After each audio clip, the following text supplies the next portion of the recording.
He didn't knock. That was the first thing Elena noticed. Not the four men in black who filled her doorway, not the gun visible beneath the nearest one's jacket, not even the envelope dropped onto her kitchen table like a piece of garbage. It was the simple fact that Damien Crossvale's men didn't knock. They walked into her apartment the way people walk into a room they already own, and one of them, wide-shouldered, jaw like poured concrete, set his hands flat on her table and leaned forward until she could smell the cigarette smoke in his collar. "Your father has 72 hours, he said. After that, Mr. Crossvale stops being patient." Elena had worked 12-hour shifts in a trauma bay. She had held pressure on wounds that shouldn't survive and delivered news that broke people in half. She knew what fear looked like when it wore a professional face.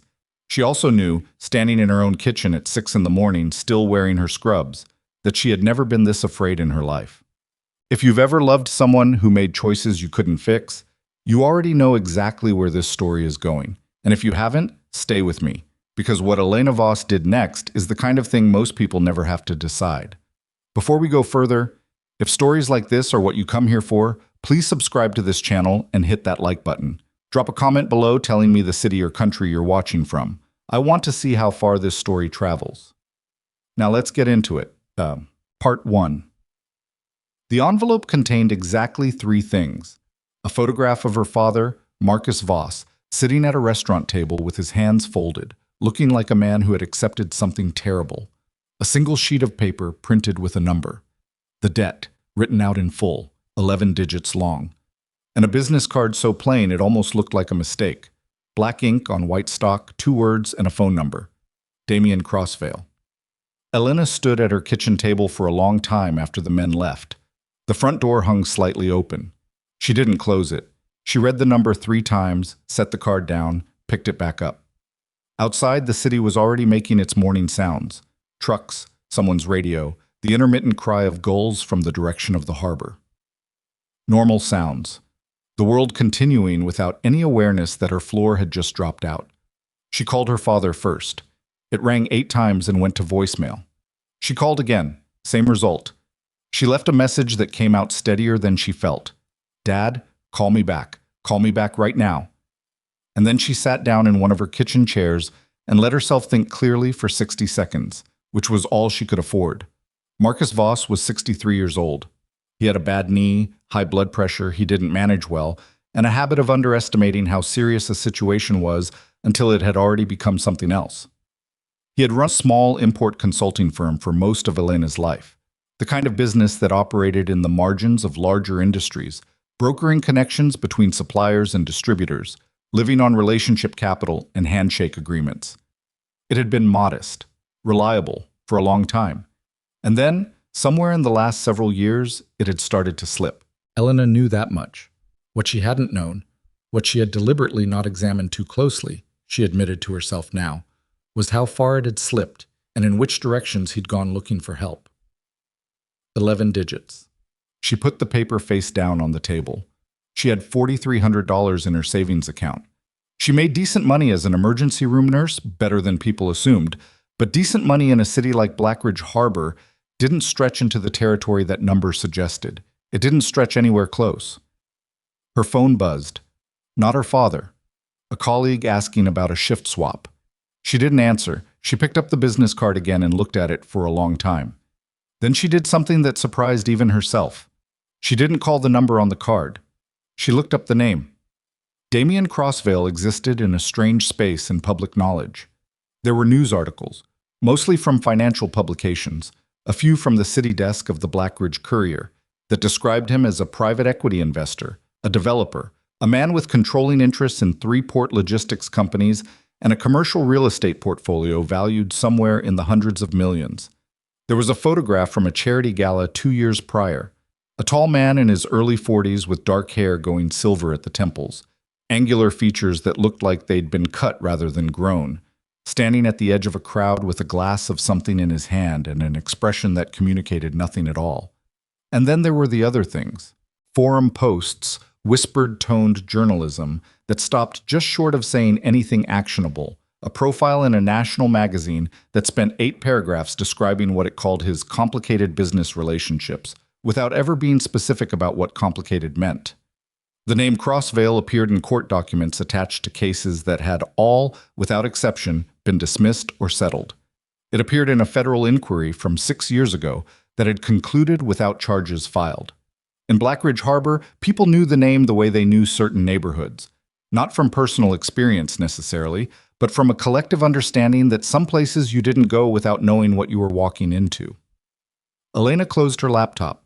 She called her father's neighbor, an older woman named Ruth, who had a key to Marcus's apartment and checked on him occasionally when Elena couldn't get across town. Ruth answered on the second ring, and her voice carried that particular quality of someone who had already been awake and worrying. She'd noticed Marcus's car hadn't moved in 2 days, she said. She'd knocked on the door yesterday evening. No answer. She'd assumed he'd taken a trip somewhere and forgot to mention it. "When did you last actually see him?" Elena asked. Ruth thought about it. 4 days ago, she said. He'd been coming up the stairs with groceries, and they'd spoken briefly in the hallway. He seemed preoccupied, she said. Not himself. She'd assumed it was his health again. Elena thanked her, kept her voice level, and hung up. 4 days. She sat with that for a moment, and then something shifted in her chest. Something that had been feeling like fear started to feel like something colder and more useful. She'd felt it before, in the trauma bay, when a situation clarified itself past the point of panic into pure necessity. When there was only the problem in front of you and the next correct action. She picked up the business card. She dialed the number. It rang twice. "Ms. Voss." The voice was even, almost unhurried, not warm, not cruel, simply calibrated. The voice of someone who controlled exactly what it communicated.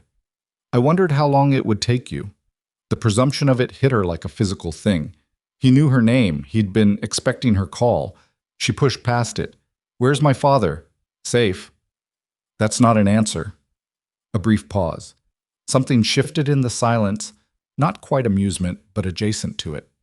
"You're right. It's not a complete one. Your father is physically unharmed and will remain that way provided his situation is resolved." "His situation," she repeated. "You mean the money?" "I mean the outstanding obligation. Yes." Elena looked at the sheet of paper on her table, the one she'd turned face down.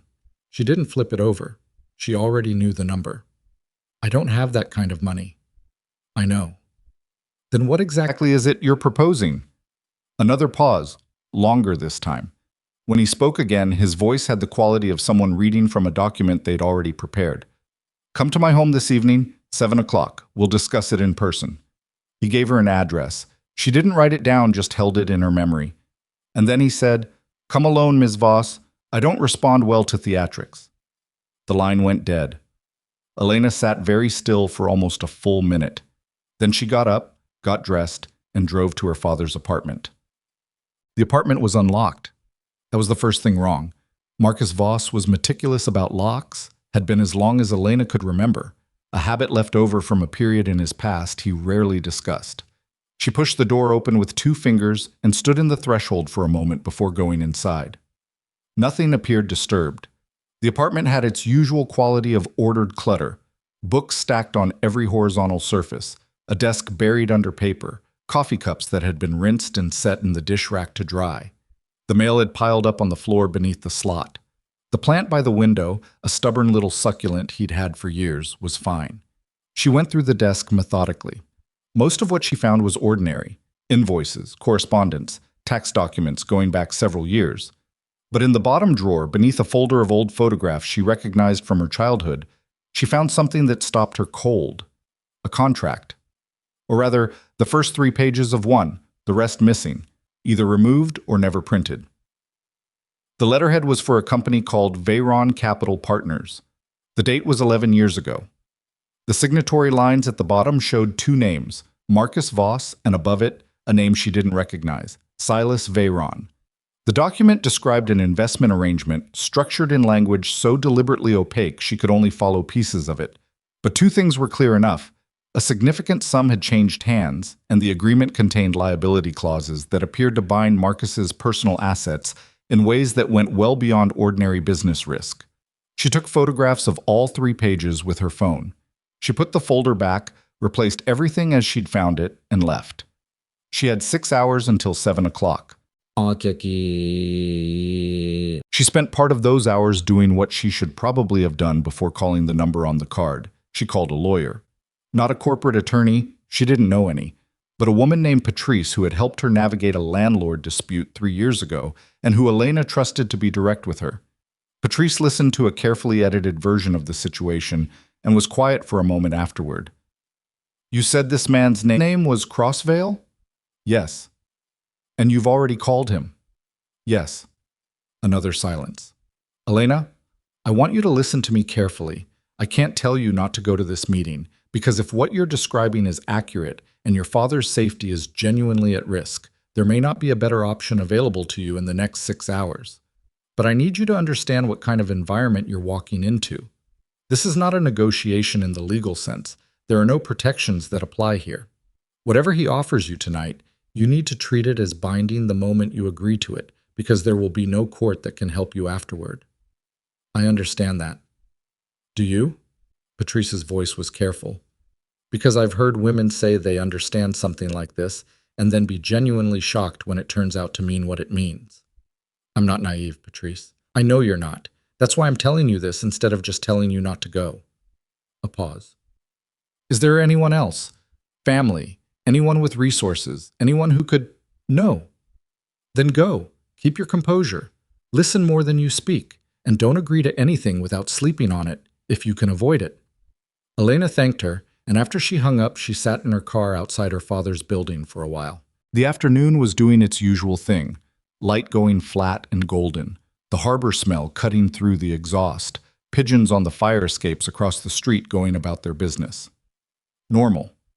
She watched all of it and tried to locate, inside herself, the specific quality of steadiness she needed for what was coming. She found something like it. Not confidence exactly, more like acceptance. The situation was what it was. She had a daughter's obligation and no other tools. She drove home, showered, changed into something that would convey composure without effort, and at 6:40 she got back in her car and drove to the address he'd given her. What? The house was not what she'd expected, and she'd expected something significant. She'd imagined the architecture of intimidation, gates, guards, a structure designed to announce its own power. What she found instead was restraint. The building sat set back from a quiet street in the city's oldest residential neighborhood, a 4-story brownstone that had been renovated with enough care to preserve its original character.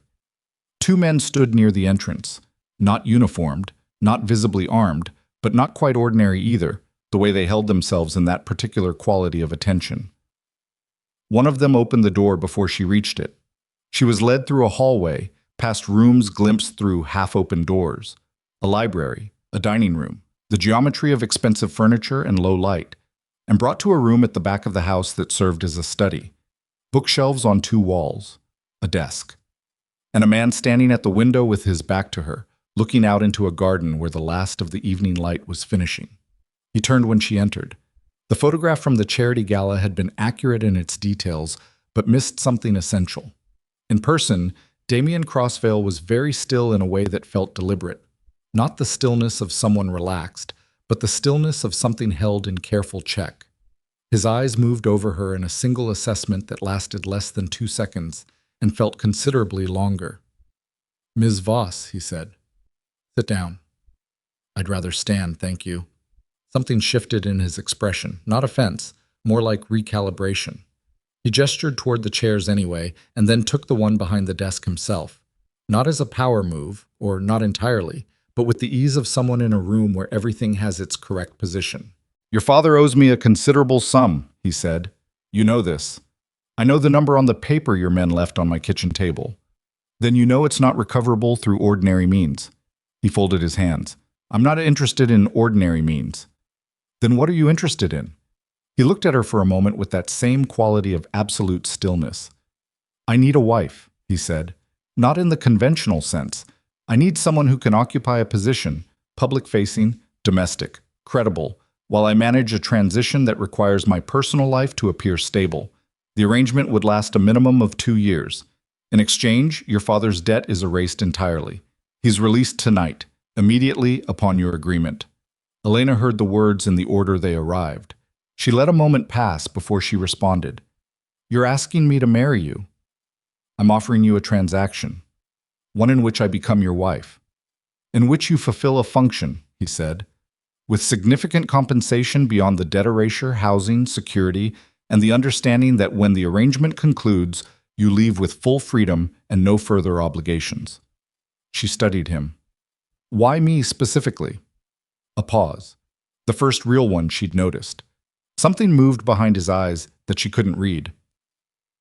Because your father's situation created a convenient structure, he said.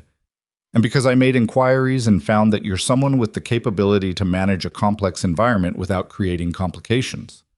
You investigated me. Thoroughly. The honesty of it was almost disorienting. She'd expected evasion.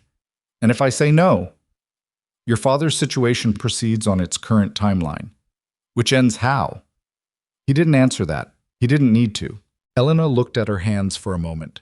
She thought about her father in his apartment with his unlocked door and his pileup of mail, sitting at a restaurant table in a photograph, with his hands folded and his face already knowing what it had agreed to.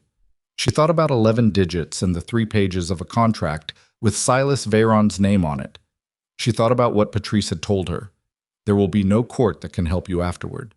She looked up. My father walks out tonight, she said, unharmed. I need confirmation of that before I sign anything. You have my word.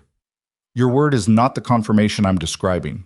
Another recalibration, slower this time. And then, for the first time, something that was almost, not quite, but almost, respect. I'll have him called to your apartment within the hour after you sign, he said. You can speak to him by phone before we finalize anything. Fine. She held his gaze. And I have conditions of my own. He waited. My work continues. I keep my shifts at the hospital. I'm not a decoration, and I'm not a prisoner. She kept her voice level. Whatever this arrangement is publicly, privately, I maintain my own life, my own schedule, and my own decisions about where I go and who I speak to. He was quiet for a long moment. Outside, something in the garden moved. A bird, probably, or the wind in the shrubbery. Agreed, he said finally. She nodded once. Then let's talk about what we sign. She didn't feel anything particularly dramatic in that moment. No surge of courage, no cinematic clarity, just the recognition of a door she was walking through, and the understanding that there was no version of what came next that wouldn't cost her something significant. She sat down in the chair across from his desk, and Damien Crossvale, for the first time in what she would later learn was a very long time, looked at someone across that desk like he wasn't entirely certain what they would do next. The document was produced quickly, too quickly, she noted, which told her it had been prepared in advance, which told her something about how certain he'd been that she'd come. She read every line. He waited without impatience, which she also noted. Most people in positions of power performed impatience as a tool. He didn't. She flagged 2 clauses, had them modified, initialed the changes. The formality of it, the careful legal language sitting inside a situation with no legal protection, as Patrice had said, had a surreal quality she absorbed and set aside. Her phone rang at 8:17. Her father's voice on the other end was tired and slightly hoarse and unmistakably his, and she closed her eyes for exactly 3 seconds when she heard it. I'm okay, Marcus said. Elena, I'm so sorry. Don't, she said quietly. Not right now. Just go home. I'll come see you tomorrow. After she hung up, she sat with the phone in her hand for a moment. Then she looked up. Damien Crossvale was watching her with an expression she couldn't categorize. Not triumph, not satisfaction, something more complicated and less comfortable than either. It's done, he said. Yes, she said. She stood, straightened her jacket, and prepared to leave. They'd arranged a start date, the logistics handled with the same brisk efficiency as the contract itself. But at the doorway she stopped, not quite turning back. The investigation you said you did, she said. How thorough? Thorough enough. Then you know I don't scare easily. Silence behind her. I'm aware, he said. She left. On the drive home, the adrenaline started coming down in the way it did after long, difficult shifts. Not all at once, but in stages, the body releasing what it had been holding. Her hands were steady on the wheel. Her mind was running through the next 24 hours. What she would say to her father, what she would say to her supervisor about a change in living arrangements, what she would not say to anyone about what she'd just agreed to. She didn't let herself feel the full weight of it until she was parked outside her apartment building and the engine was off and the street was quiet around her. Then she sat for a while. Her father was safe. That was the thing she held on to. Whatever came next, Marcus Voss was going home tonight. She had bought him that. What she didn't know yet, what she couldn't have known, sitting alone in her car while the city moved around her, was that inside Damien Crossvale's house, at that exact moment, a man she hadn't met yet was standing in a hallway, watching a security feed and smiling at something. And what she couldn't have known was that her name had appeared in a file inside that house years before she ever picked up that business card. Years before her father's debt became a number on a piece of paper. Years before any of this had started to look like a crisis. What she had signed tonight was not the beginning of her story with the Crossvale name. It was the moment she finally arrived at one that had already been written. The first week inside Damien Crossvale's house taught Elena 3 things. The first was that the house had a rhythm. Not the rhythm of a home, exactly, but the rhythm of an operation. People moved through it with purpose and economy. The 2 men who rotated through the ground floor at intervals she eventually mapped. The woman named Donna, who managed the household with the energy of someone running a small airport. The various men who arrived at the rear entrance spoke briefly with someone and left. It was never loud. It was never still. It had the quality of a machine that had been running long enough to make its own noise seem like silence. The second thing she learned was that Damien Crossvale was almost never in the same room as her for longer than 10 minutes. And when he was watching her in a way that was not quite surveillance, but was not quite anything else either. The third thing, the one that kept her awake on the 3rd night, staring at the ceiling of the bedroom she'd been given on the 2nd floor, listening to the house settle around her, was that her father had not returned her calls since the night she'd signed the contract. She'd called him 7 times over 4 days. Twice, the call had gone directly to voicemail without ringing, which meant either his phone was off or he'd pressed decline. The other 5 times it rang through to the same message she'd heard her entire adult life. "You've reached Marcus. Leave a word." She'd left words. Careful ones, then less careful ones. Nothing. On the morning of day 5, she drove to his apartment. He was there. The car was in its spot. The mail had been collected. The succulent by the window had been recently watered. He opened the door before she could knock. He'd seen her from the window, probably, seen her car on the street below, and the expression on his face stopped her on the threshold. He looked like a man who had rehearsed something and was already not sure it would hold. "Come in," he said. She came in. She sat in the kitchen chair she always sat in, the one nearest the window. He put the kettle on without asking, which he always did, and the familiarity of that small gesture made the distance between them feel sharper. "You're not returning my calls," she said. "I know. I'm sorry." That's not an explanation. He had his back to her, watching the kettle. His shoulders had the look of someone bracing for something. "I didn't know how to talk to you yet," he said. "I didn't know what to say." "You could start with why." The word landed in the room and stayed there. Marcus turned. His face had aged in some subtle way she hadn't registered on the phone, or maybe she simply hadn't been looking at him properly in a long time, the way you stopped actually seeing people you loved once you'd memorized them. There were lines around his eyes that hadn't been there before, or that she hadn't counted. He looked like a man who had been carrying something very heavy for a very long time and had recently been relieved of it in a way that still hurt. "Sit down, Dad." "I am sitting—" "You're not. You're doing that thing you do when you're about to say something you've already decided not to say all the way." He sat. The kettle boiled. Neither of them moved toward it. "The debt," Elena said. "The real story. Not the version I can figure out from an 11-digit number. The actual one." Marcus was quiet for a long time. Long enough that she started to think he was going to do what he'd done her entire childhood when things got genuinely difficult. Redirect, soften, defer. I was a man who loved her completely and communicated it in every possible way except direct conversation about things that mattered. But something had changed in him. She could feel it. Whatever had happened in the days before she signed that contract, whatever he'd experienced in Crossvale's custody, had altered something in the architecture of his avoidance.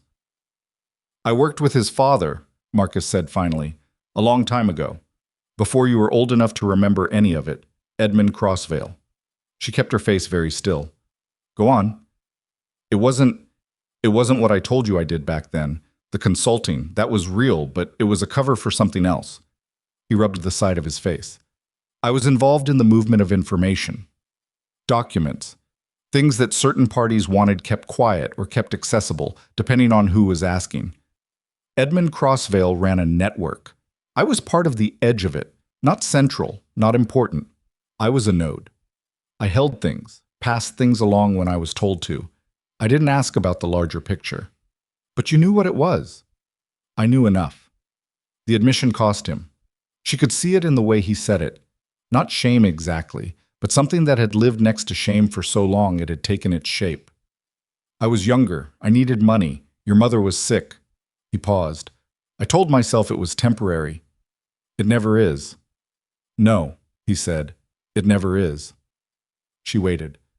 There was a ledger, he said, kept by Edmund Crossvale. Not electronic, paper, actual written records, going back years. Names, transactions, arrangements that connected Edmund's network to other organizations, other people with significant interests. Judges. City officials. 3 men who are now considerably more powerful than they were then. He stopped again, looked at his hands. When Edmund died, when Damien was still young, still building, there was a period of instability. Certain people inside that world wanted the ledger destroyed. Other people wanted to use it, and You took it, Elena said. He looked up at her. You took it, she repeated, and someone decided to call it theft.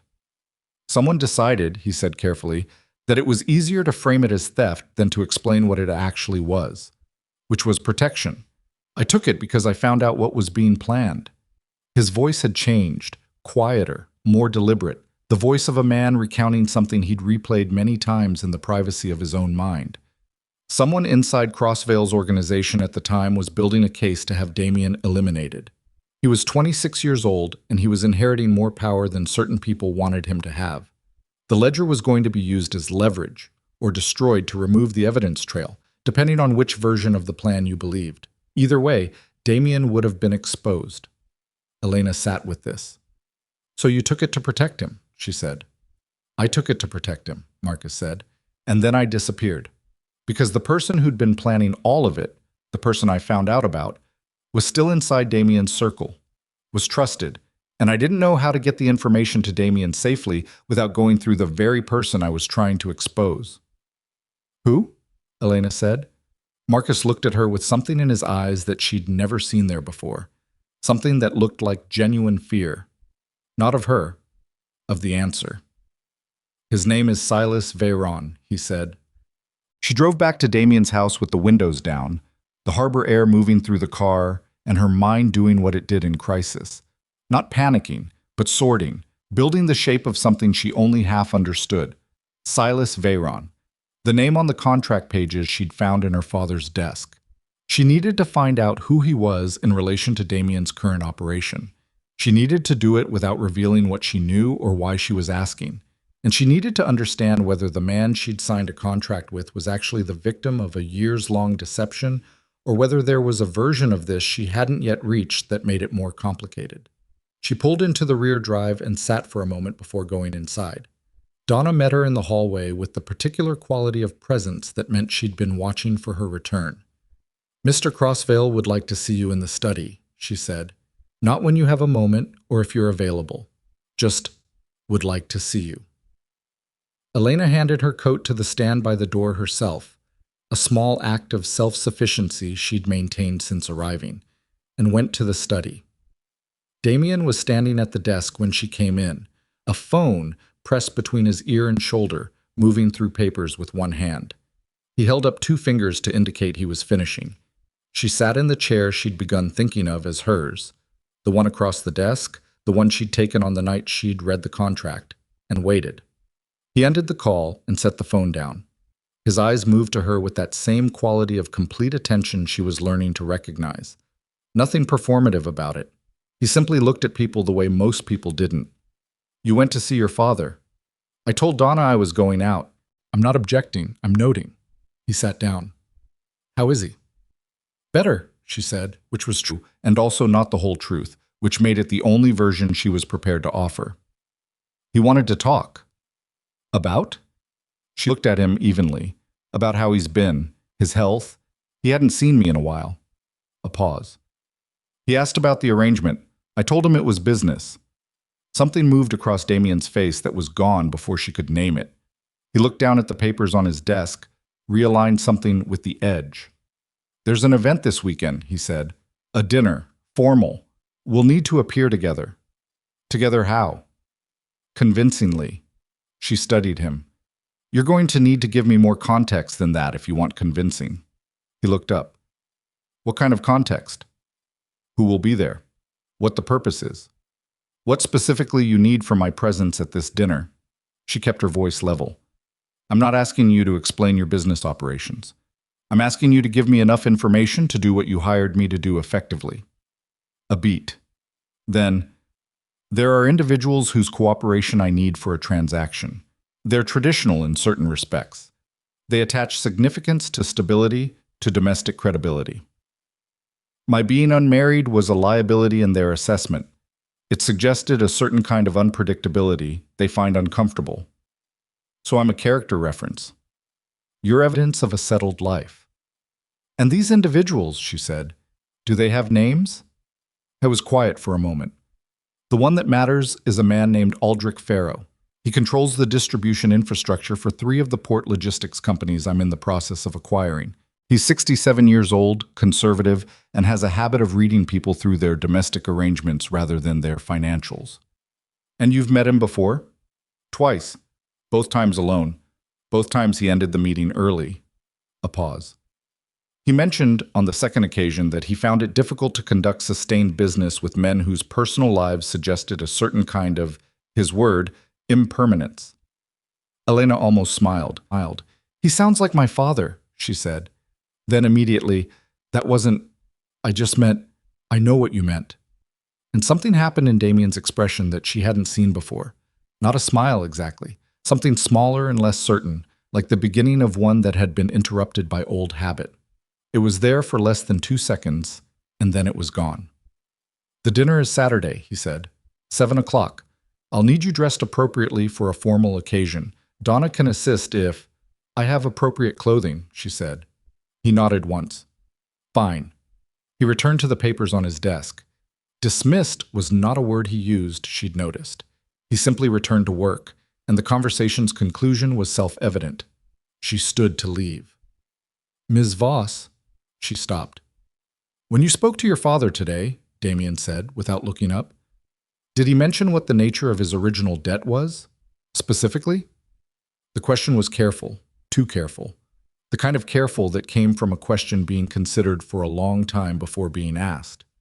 He mentioned business decisions that went wrong, she said, and old obligations he hadn't managed properly.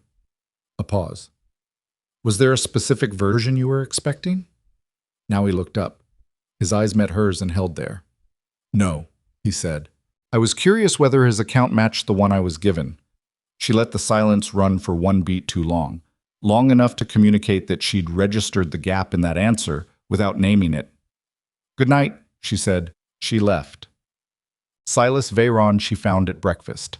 Not the man himself, a photograph of him, on the wall in the corridor outside the second dining room, in a collection of framed images that appeared to document some kind of organizational milestone. A group of men in what looked like a private club setting, all of them in dark suits, most of them holding drinks. Damien was in the photograph, younger, his expression less settled than it was now. Still calculating, but with more visible effort. And standing to his left, one hand resting on Damien's shoulder with the ease of genuine familiarity, was a man of about 60 with a thin face and the kind of eyes that photographed calmly regardless of what was happening behind them. The nameplate at the bottom of the frame read, Crossvale Capital, Founding Partners, Year 4. She stood in the corridor looking at it for a long time. Silas Veyron was a founding partner. He was still here, in this organization, in this world. And her father had looked genuinely frightened when he said the name. She was still standing there when she heard footsteps and turned to find a man she hadn't seen before coming down the corridor. Not one of the rotating ground floor security presence, but someone different, older. Moving with a deliberate economy that reminded her, oddly, of Damien, except that where Damien's stillness read as self-containment, this man's read as something performed. He stopped when he saw her, and he smiled. It reached his eyes perfectly. That was the thing about it. It reached his eyes with exactly the right proportion, exactly the right timing. "You must be Elena," he said. She looked at him. At the face she'd just been studying in the photograph, 15 years older and still wearing the same quality of careful calm. "I am," she said. "Silas Veyron." He extended his hand. "I've been looking forward to meeting you." His grip was firm and brief and completely ordinary. Nothing in his expression suggested anything other than a pleasant introduction in a corridor on a Tuesday morning. "Damien's spoken well of you," he said. "It's good for him, I think, having someone steady around. He's carried a great deal alone." She made herself produce the right expression, mild interest, appropriate warmth. "He seems capable of it," she said. "Oh, he is, but capable isn't the same as designed for it." He tilted his head slightly. "We go back a long way, Damien and I, since before the business was what it is now. I've watched him become who he is, and I'll tell you something honestly." He paused, and the pause was perfect, like a man sharing something genuine. "The one thing he's always lacked is someone who sees him. Not the power, not the name, just him. I think you might be that person." She held the smile in place through simple force of will. "That's a kind thing to say?" "It's an honest one." He glanced at the photograph she'd been studying. "Looking at old memories?" "Just exploring. The house has a lot of history in it." "It does." His eyes moved to the photograph with an expression of what appeared to be fondness. "Those were different years. Harder in some ways, simpler in others. We were all a great deal younger." He looked back at her. "Well, I'll leave you to your morning. I'm sure we'll have plenty of time to talk." He moved past her down the corridor. She waited until she could no longer hear his footsteps. Then she looked back at the photograph, at his hand on Damien's shoulder, at the ease of it. Her pulse was entirely steady, controlled. The thing that happened in the trauma bay when the situation clarified past panic. She had just shaken the hand of the man who had framed her father, and he had no idea that she knew. Saturday arrived with the specific weight of things she hadn't finished preparing for. The dinner was at a private club in the East Quarter of the city, the kind of establishment that didn't advertise and didn't need to, its reputation maintained by the quality of the people it declined to admit rather than the ones it welcomed. Donna had arranged a car. Elena wore a dark dress, understated, the kind of thing that communicated competence more than decoration. Damien was waiting in the entrance hall when she came downstairs. He turned when he heard her, and there was a moment, brief, involuntary looking, where his expression did the thing she'd begun watching for, that slight departure from its usual calibrated surface. "You look appropriate," he said. "Careful," she said. "That's almost a compliment." Something moved at the corner of his mouth. "Let's go." In the car they ran through the basics, names to know, topics to avoid, the expected texture of the evening.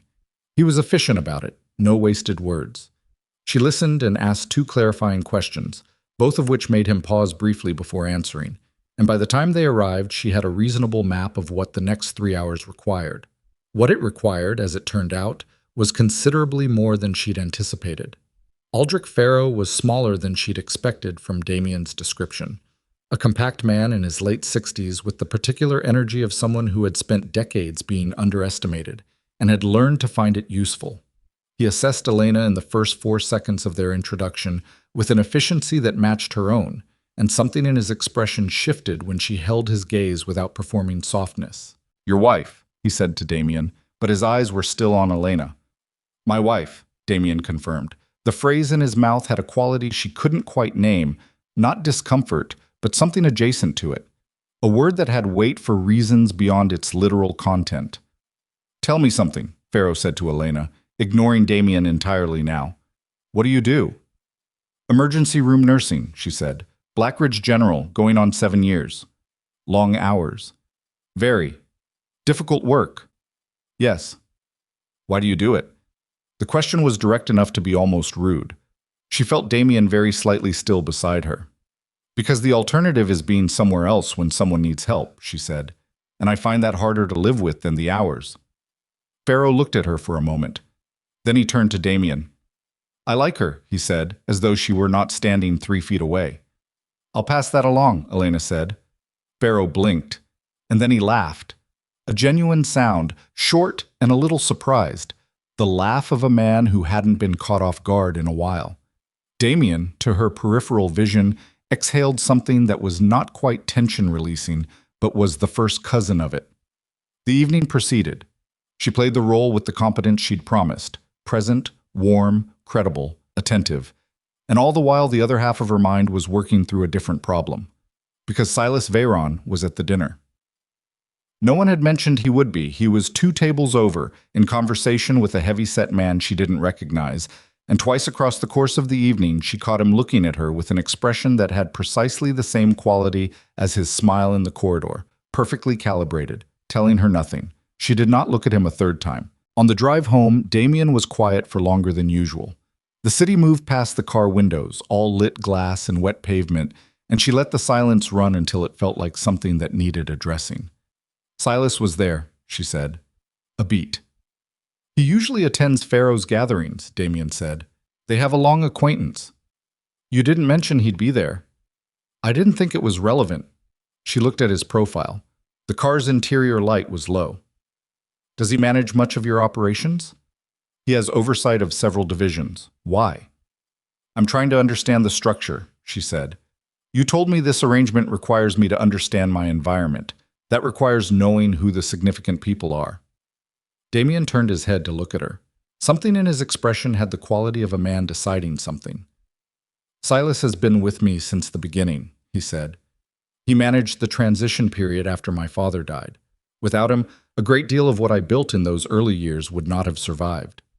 That's a significant debt. It is. She nodded, looked back at the window. He seems devoted to you. He is, Damien said, without hesitation, with the absolute conviction of a man who had never had reason to question it. She said nothing else. They arrived home. She went upstairs. She lay on the bed without changing and looked at the ceiling and let herself feel for the first time the full weight of what she was now holding. Her father had been framed by the man closest to Damien. The same man had engineered this marriage, which meant it wasn't what it appeared to be on either side.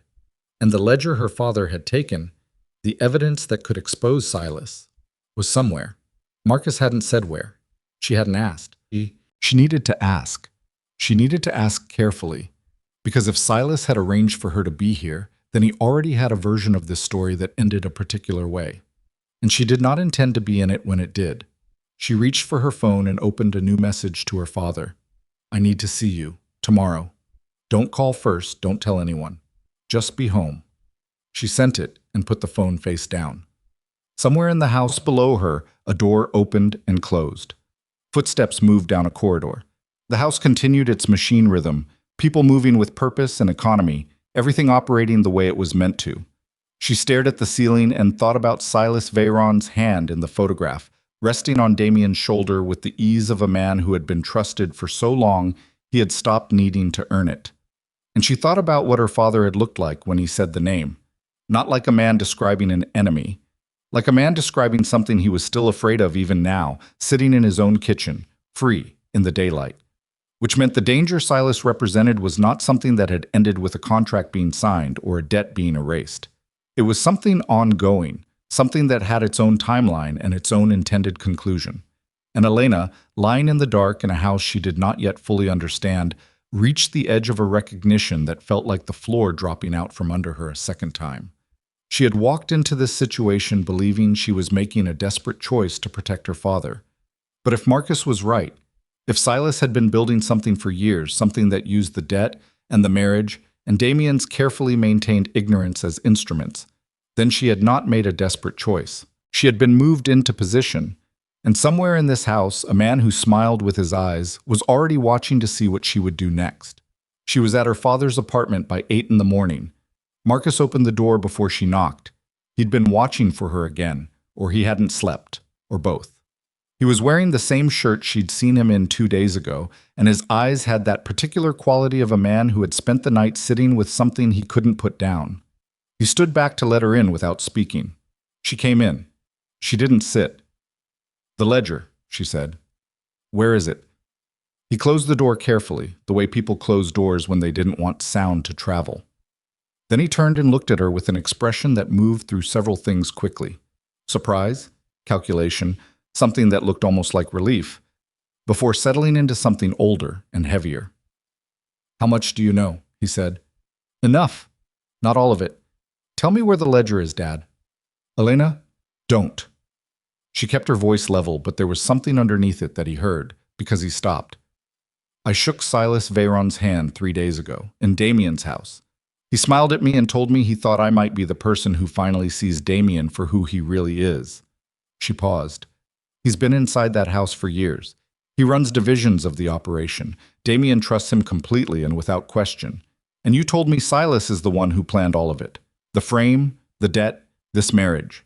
She watched her father's face. "So I need you to tell me where the ledger is, because if what you're describing is true, that document is the only thing that changes any of this." Marcus sat down at the kitchen table. He put his hands flat on the surface and looked at them for a moment. "It's not a ledger anymore," he said. "Not the original. I transferred the contents years ago, photographed every page, had the images digitized, stored the files in 3 separate locations. The original book I destroyed because it was too dangerous to keep physical." "Where are the files?" "One copy is in a safety deposit box at Hargrove Bank on Meridian Street. The account is under a name I used in the early years, a business identity I kept active for exactly this purpose." He looked up at her. "The second copy is encrypted on a drive that's been in the custody of a lawyer in another city for 11 years, with instructions to release it to specific parties if I make contact by a certain date each year, and then stop." "A dead man's switch." "Yes." "And the third?" He was quiet. "Dad?" "The third copy," he said slowly, "was given to someone I trusted to hold it as insurance. Someone inside Crossvale's world who I believed had reasons of their own to want Silas Veyron exposed." Something cold moved through her. "Who?" Marcus looked at her. And the expression on his face, the specific quality of it, something between shame and dread, told her the answer was going to change the shape of everything before he said it. "His name is Garrett Wynn," Marcus said. "He was Damien's head of security until about 18 months ago. He came to me 6 years after I disappeared. He'd found me. I don't know how. He never said. He told me he knew what Silas had done. He said he'd been gathering his own evidence for years, and that if I gave him a copy of what I had, he'd use both sets together at the right moment to bring Silas down without destroying Damien in the process." Elena stared at him. "You gave evidence to someone inside Crossvale's organization," she said. "Someone who said he wanted to protect Damien. Someone who you'd never met before and couldn't verify." "Elena? What happened to him? Garrett Wynn. Where is he now?" Marcus's jaw tightened. "He resigned 18 months ago. Damien announced he'd left to pursue private work. I tried to contact him after that, and the number I had for him no longer worked." A pause. "I don't know where he is." The kitchen was very quiet. Outside, someone on the street was unloading something from a truck, the familiar percussion of the city going about its morning. Elena stood in the middle of her father's kitchen and felt the architecture of what she'd thought she understood rearranging itself.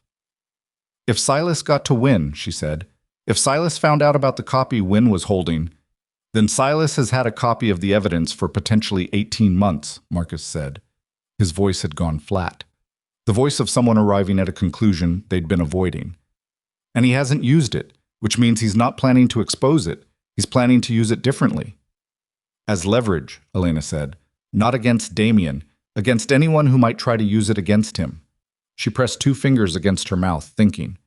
"He knows what the evidence shows. He knows where it came from. If he has it, he controls the narrative around it. He can frame it however he wants, discredit its source, use it to implicate whoever he needs to implicate." "Including me," Marcus said. "Including both of us now," Elena said, "since I married into that house." The silence that followed had a specific texture, heavy, the kind that came from 2 people simultaneously recognizing that the ground under them was less solid than they'd believed. "The copy at Hargrove Bank," Elena said finally. "Does anyone else know about it?" "No one. The account has never been accessed." "And your lawyer's copy?" "The switch." "Safe, as long as I keep making contact on schedule. The next date is 6 weeks away." She nodded slowly. 6 weeks. "Okay," she said. "Okay." She was thinking out loud now, the way she did in the trauma bay when she was triaging something with too many simultaneous problems.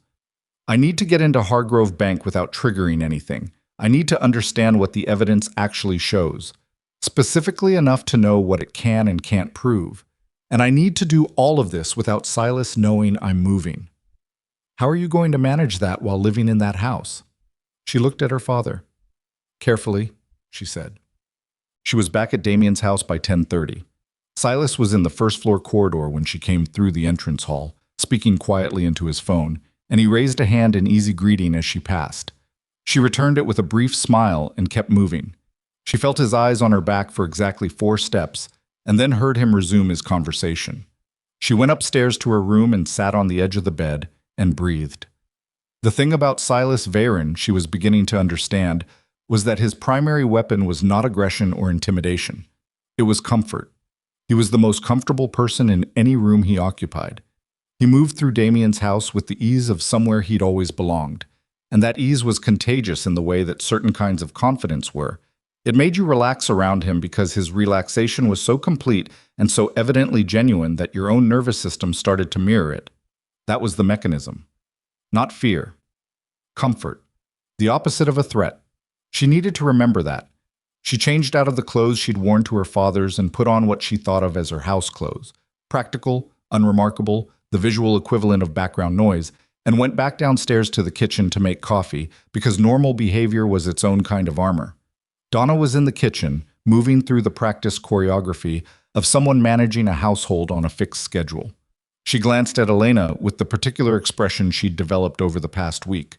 Not unfriendly, but evaluating, the way someone evaluated a new element in a system they'd previously had calibrated. "Mr. Crossvale's been asking where you were this morning," Donna said. Not accusatory, just informational. "I went to see my father," Elena said. "I mentioned I might. He's in the East Wing if you need him." "Thank you." She made her coffee and stood at the kitchen counter and drank half of it. Then she went to find Damien. He was in the East Wing office, a different room from the study, more operational, with a long table covered in documents and 2 screens running figures she didn't try to read from the doorway. He was standing rather than sitting, which she'd noticed was his working posture, like someone who'd learned to think better on their feet. He looked up when she appeared. "How is your father?" he said. "Better than last week." She came in far enough to close the door behind her, which made him shift his attention more completely to her. "I had a question about the house." "Ask it." "The room at the end of the north corridor on this floor. It's always locked. Donna told me it's a records room. Historical documents for the estate," she said. "I was wondering if there's anything in there relevant to my understanding of the household." She watched him carefully as she said it. His expression didn't change in any large way, but something in the quality of his attention sharpened. "Why would you need access to historical records?" he said. "I'm trying to understand the context I'm operating in," she said. "You told me this arrangement requires credibility. Credibility requires knowledge. I find gaps in my knowledge uncomfortable." He looked at her for a moment, then, "What kind of gaps, specifically?" "The shape of the organization, what it was before it was what it is now, the people who built it." She kept her voice casual. "I grew up with a father who never talked about his past. I find I have a reflex for wanting to understand the history of things I'm embedded in." And something moved across his face at the mention of her father, brief and unreadable. "The room is locked because the documents in it are sensitive, not to the estate, to certain individuals who are still active." "Silas," she said. His chin lifted very slightly. "Among others." "I'm not asking to go through documents unsupervised," she said. "I'm asking you to tell me what you're comfortable with me knowing. There's a difference." Damien was quiet for a long moment. He looked at the documents on the table in front of him, then back at her, and she had the sense of a man running a calculation she wasn't party to. "After the Faro deal closes," he said, "I'll tell you more about the structure. For now, what you have is sufficient for your function here." It was a dismissal, carefully constructed. She nodded and left without pushing it, because pushing it was exactly the wrong move. What she noticed, walking back down the north corridor, was that he hadn't said no to the north room. He'd said after the Faro deal, which was different, and he'd said Silas's name without any surprise that she'd said it first. The call came at 2 in the afternoon. She was in her room, her door closed, working through a set of notes she'd made on her phone in shorthand. Not evidence exactly, more like a map of what she knew and what she needed. Her phone buzzed with a number she didn't recognize, and something in the quality of its unfamiliarity made her answer instead of letting it go. Elena Voss. A man's voice. Lower than Silas's, rougher, with the quality of someone who'd spent years in environments that wore on the voice. Don't say my name, don't say anything that identifies this call. Just listen. She listened. My name doesn't matter to you right now. What matters is that I know about the safety deposit box at Hargrove Bank on Meridian Street. I know about the account it's under, and I know that if Silas Veyron finds out about it before you access it, the contents will be used in a way that destroys your father and takes Damien Crossvale down with him. A pause. You have approximately 48 hours before that window closes. I can't explain more than that. Why are you telling me this? She said.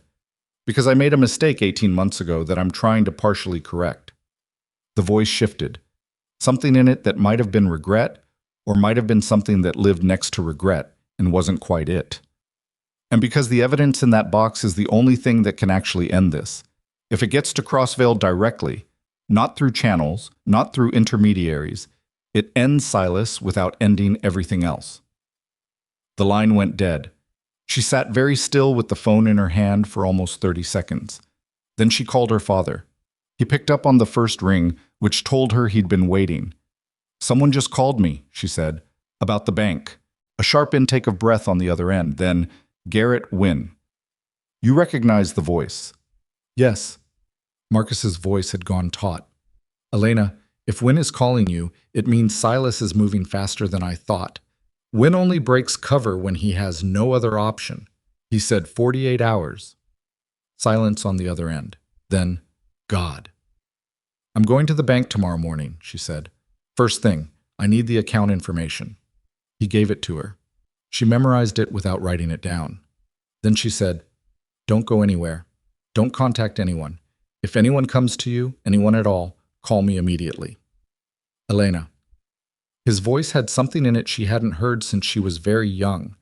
Since the worst of her mother's illness, those long nights in hospital waiting rooms when Marcus had tried to hold everything together with both hands, and his face had occasionally let her see the cost of it. I'm sorry. I'm so sorry I put you in the middle of this. We're past sorry, she said. Not cruelly, just with the factual quality of someone stating where they were. I'll call you after the bank. She hung up. She spent the next 2 hours behaving entirely normally. She went downstairs.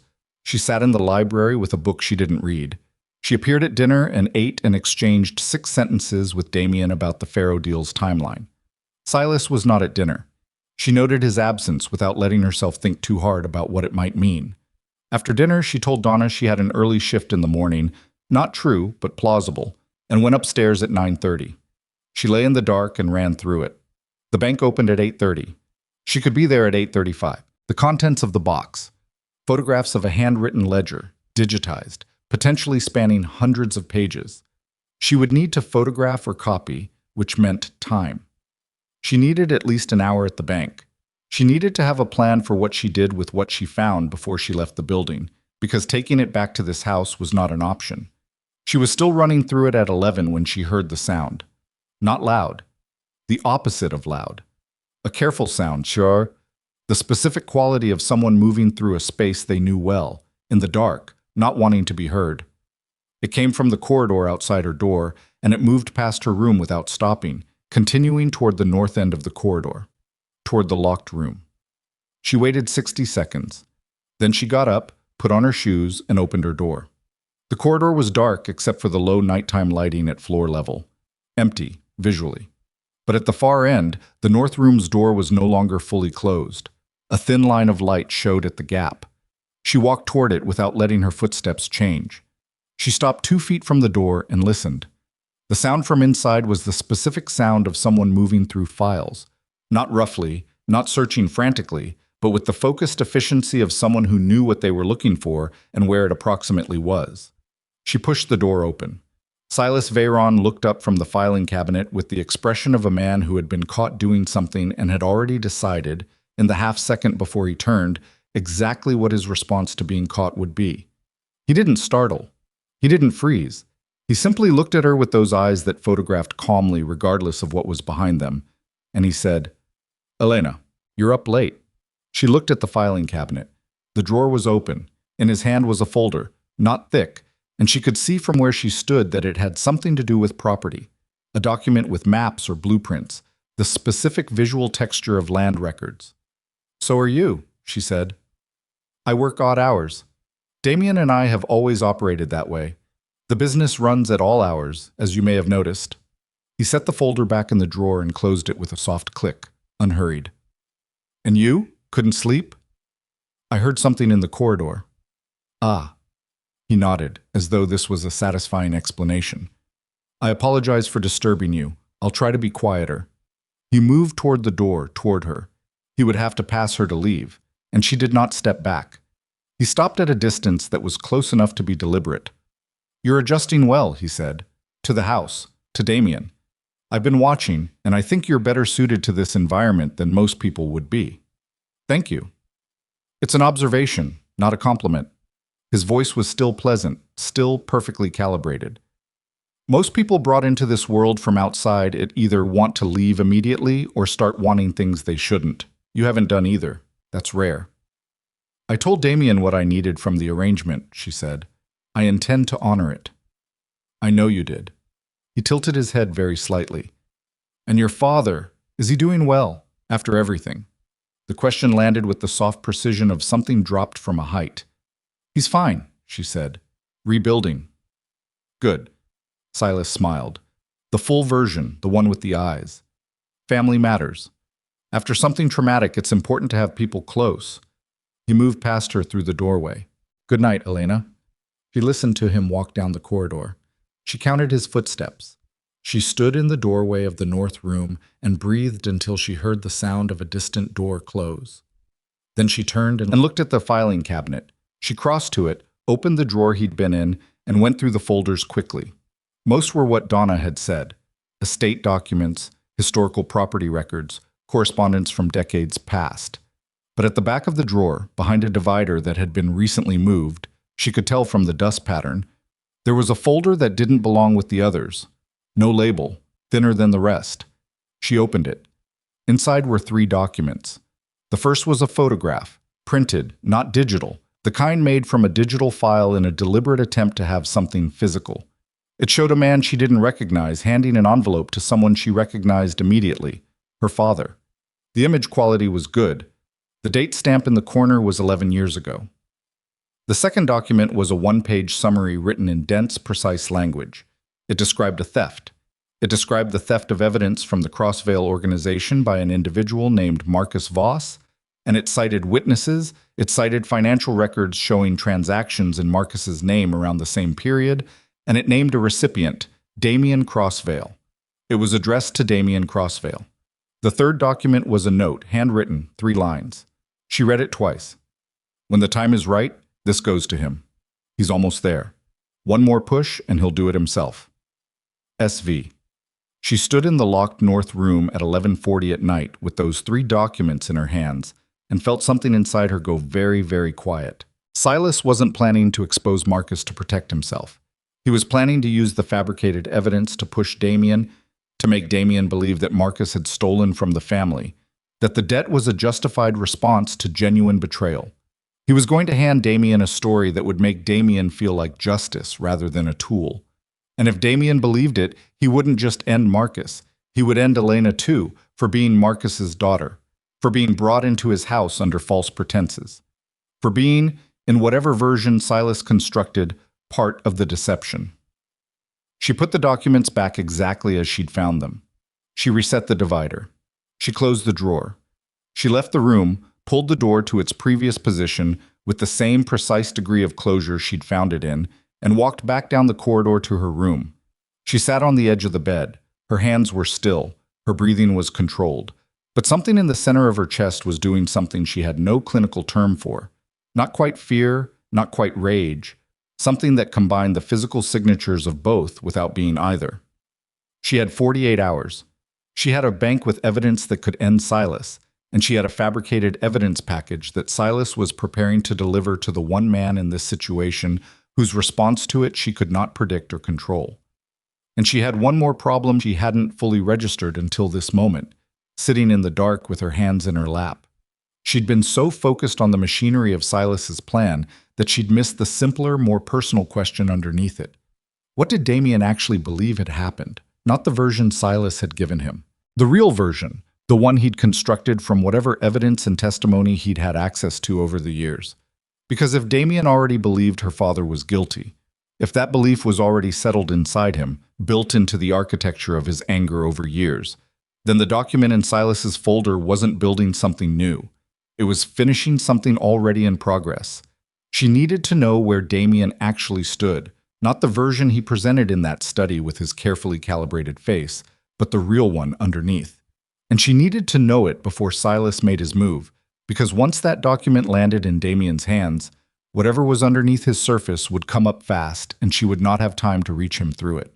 She thought about the dinner, about Pharaoh, about the car ride home, and Damien's voice saying, "He's been with me since the beginning," with the conviction of a man who had never had reason to question it.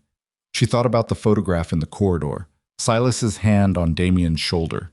She thought about what it cost a person to believe they'd been protected their whole life by someone who had been doing the opposite, and she made herself think about what happened to the people in that person's vicinity when the belief finally broke. She needed to get to that bank in the morning. She needed the evidence in her hands before Silas moved, and she needed, somehow, without triggering anything, without revealing what she knew, to find a way to reach Damien before the document in that folder reached him first. She lay back on the bed and stared at the ceiling. The house was quiet around her. The machine rhythm had slowed to its nighttime version. Fewer footsteps, longer intervals, the distant sounds of the city filling the gaps. Somewhere in this house, Silas Veyron had gone back to his room and closed his door and was, probably, sleeping with the ease of a man whose plan was running exactly on schedule. And Elena lay in the dark and understood, fully for the first time, what she was actually dealing with. Not a man who had deceived Damien out of ambition or greed, though both of those were part of it.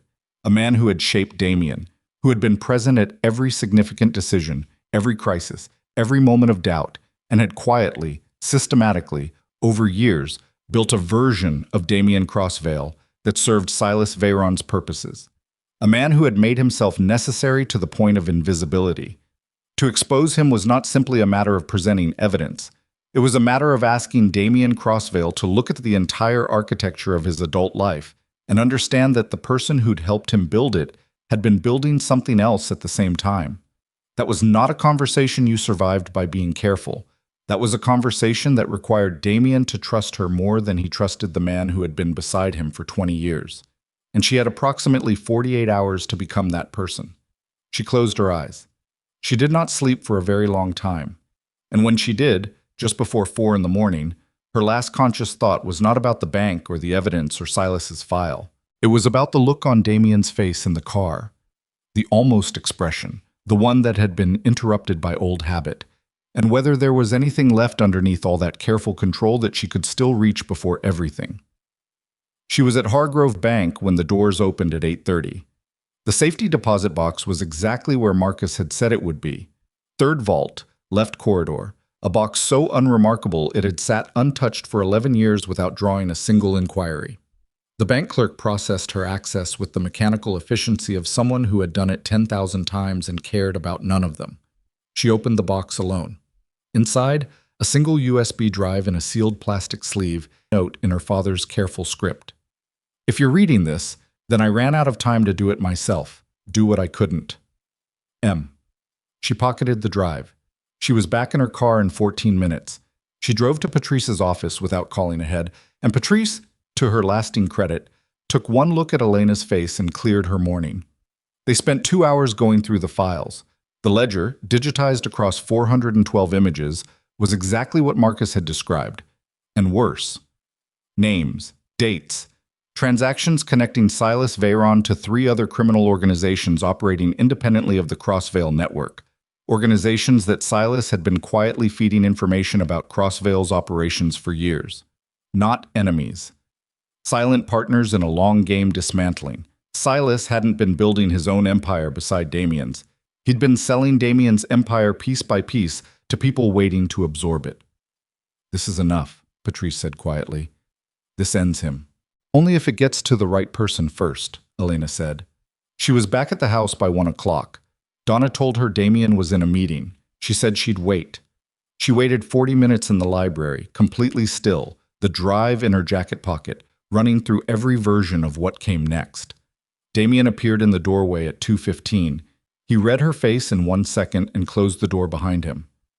What happened? He said. She stood. She reached into her pocket and held out the drive. Your father kept records, she said. 11 years of records. Everything Silas has been doing inside your organization, who he's been talking to, what he's been selling, who's been waiting to take what you built the moment Silas decides the time is right. She held his gaze. He didn't frame my father because of a debt. He framed him because my father found out and took the evidence. And Silas has spent 11 years making sure you'd never hear that version of events. Damien did not move. He did not take the drive immediately. He stood in the center of the room, and something happened behind his eyes. Not the departure from surface she'd seen before, but something going much deeper and much darker, like watching a structure take a hit and hold, barely, before the next one came. He took the drive. His hand was completely steady. Where did you get this? He said. His voice had dropped to something she hadn't heard from him before. Not cold exactly, but stripped of everything that wasn't essential. My father kept it safe, she said. For you. He always meant it for you. Damien looked at the drive in his hand for a long moment. Then he looked at her, and for the first time since she'd walked into his study and read that contract line by line, he looked at her without any calculation in it at all. Just a man standing in a room, holding the evidence that the ground under his entire life had been engineered by someone else's hands. How long have you known? He said. Long enough, she said. Not long enough to have stopped it sooner. I'm sorry for that. He turned away from her. He walked to the window and stood there with his back to her, the way he'd been standing when she first walked into this room weeks ago. A lifetime ago, it felt like now. The drive was in his fist. His knuckles had gone white. Silas has a file, she said. In the north room. Fabricated evidence against my father. He was planning to bring it to you, to push you into acting before I could reach you with the truth. She paused. I think he was going to do it soon. Maybe tonight.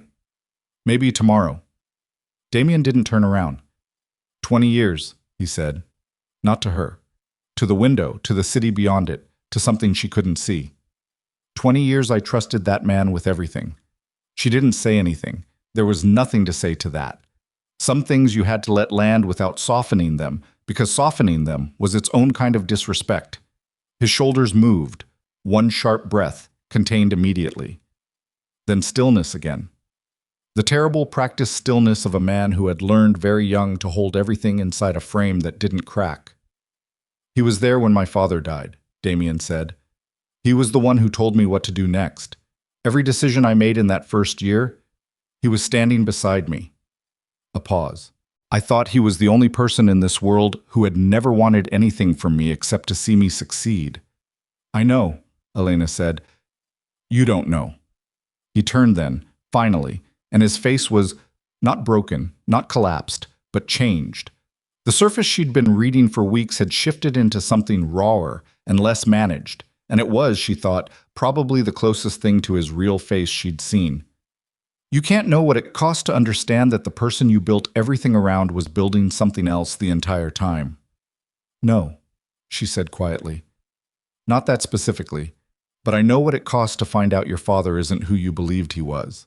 I know that particular floor dropping out. She held his gaze. It doesn't kill you, even when it feels like it should. Something moved through his expression. He looked at her for a long moment, really looked, the way she'd noticed him doing from the beginning, that quality of complete attention. And this time, there was nothing calculated in it. I have to move tonight, he said, before Silas does. I know. It's going to get dangerous. I know that too.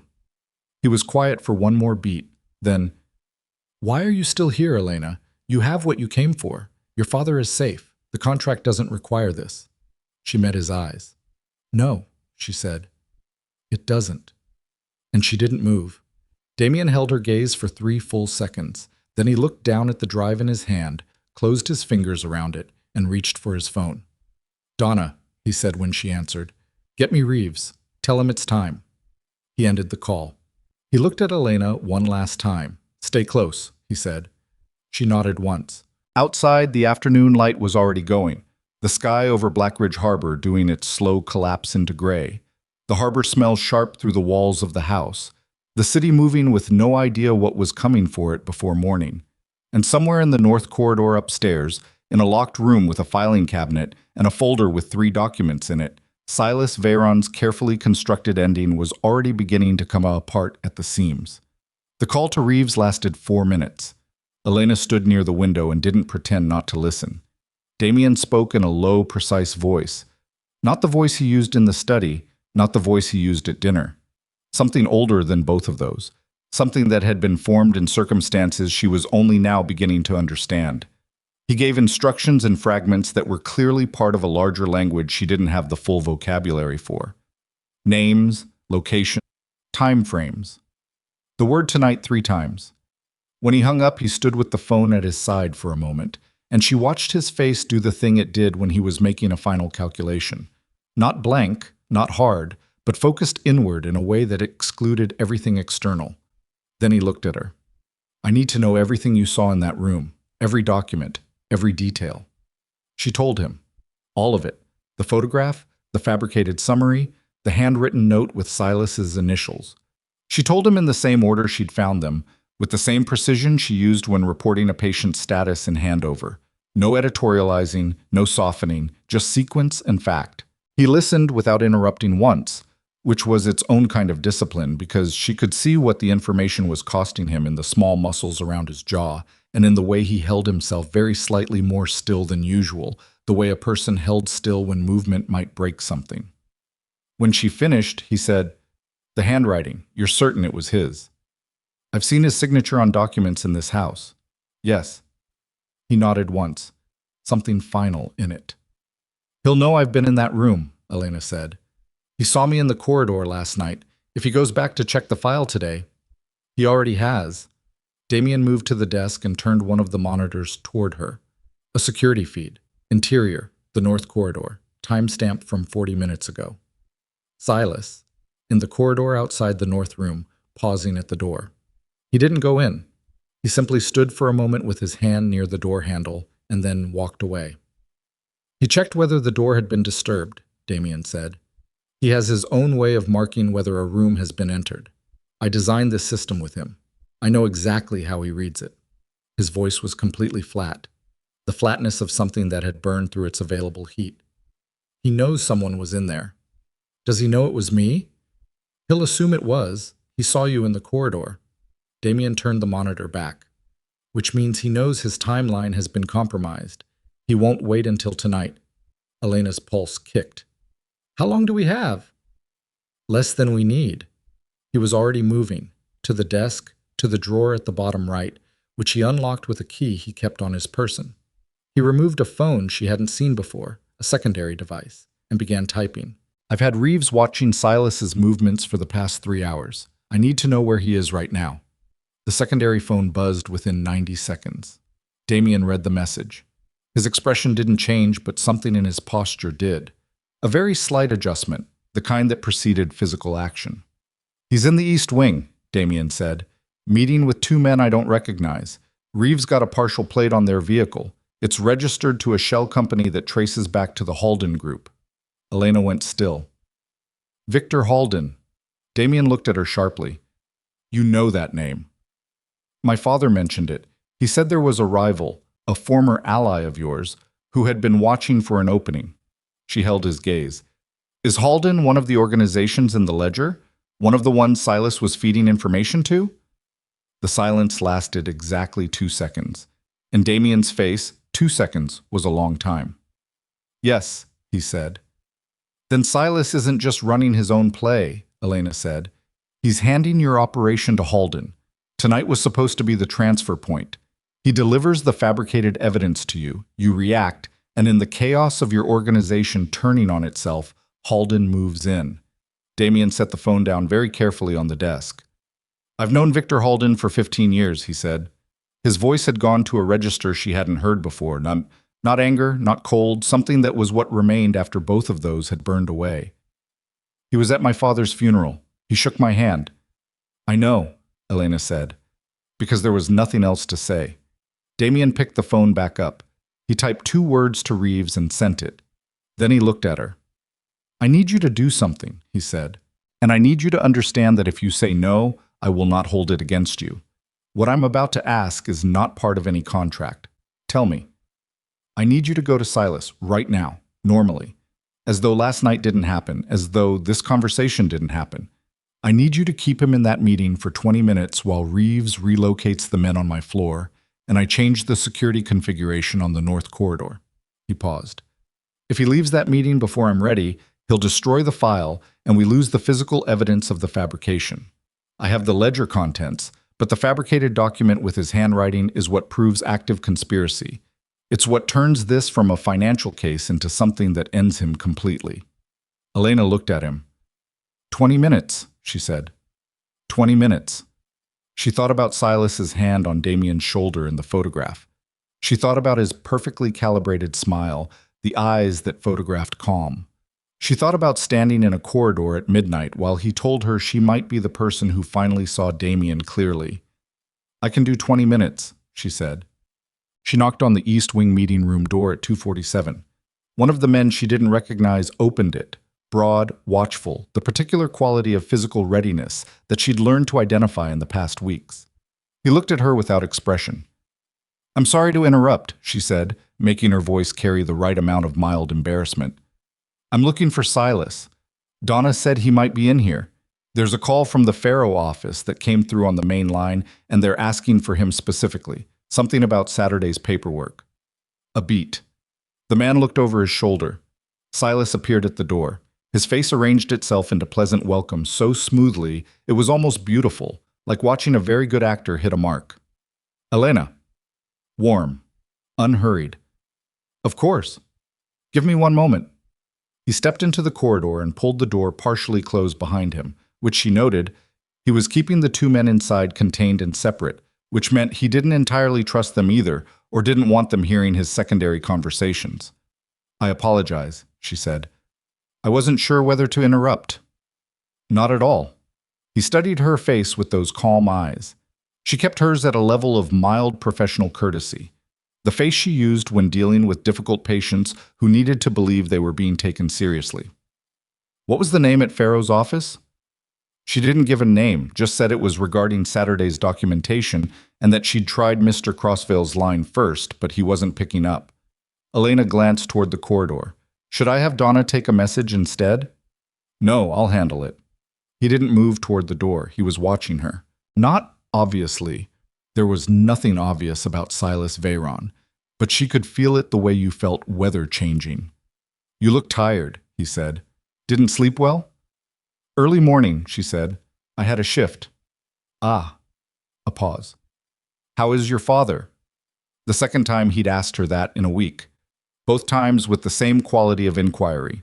Warm, casual, the question of someone with no particular investment in the answer. She understood now what that investment actually was. Better every day, she said. Good. He smiled. You should bring him to dinner sometime. I'd like to meet him properly.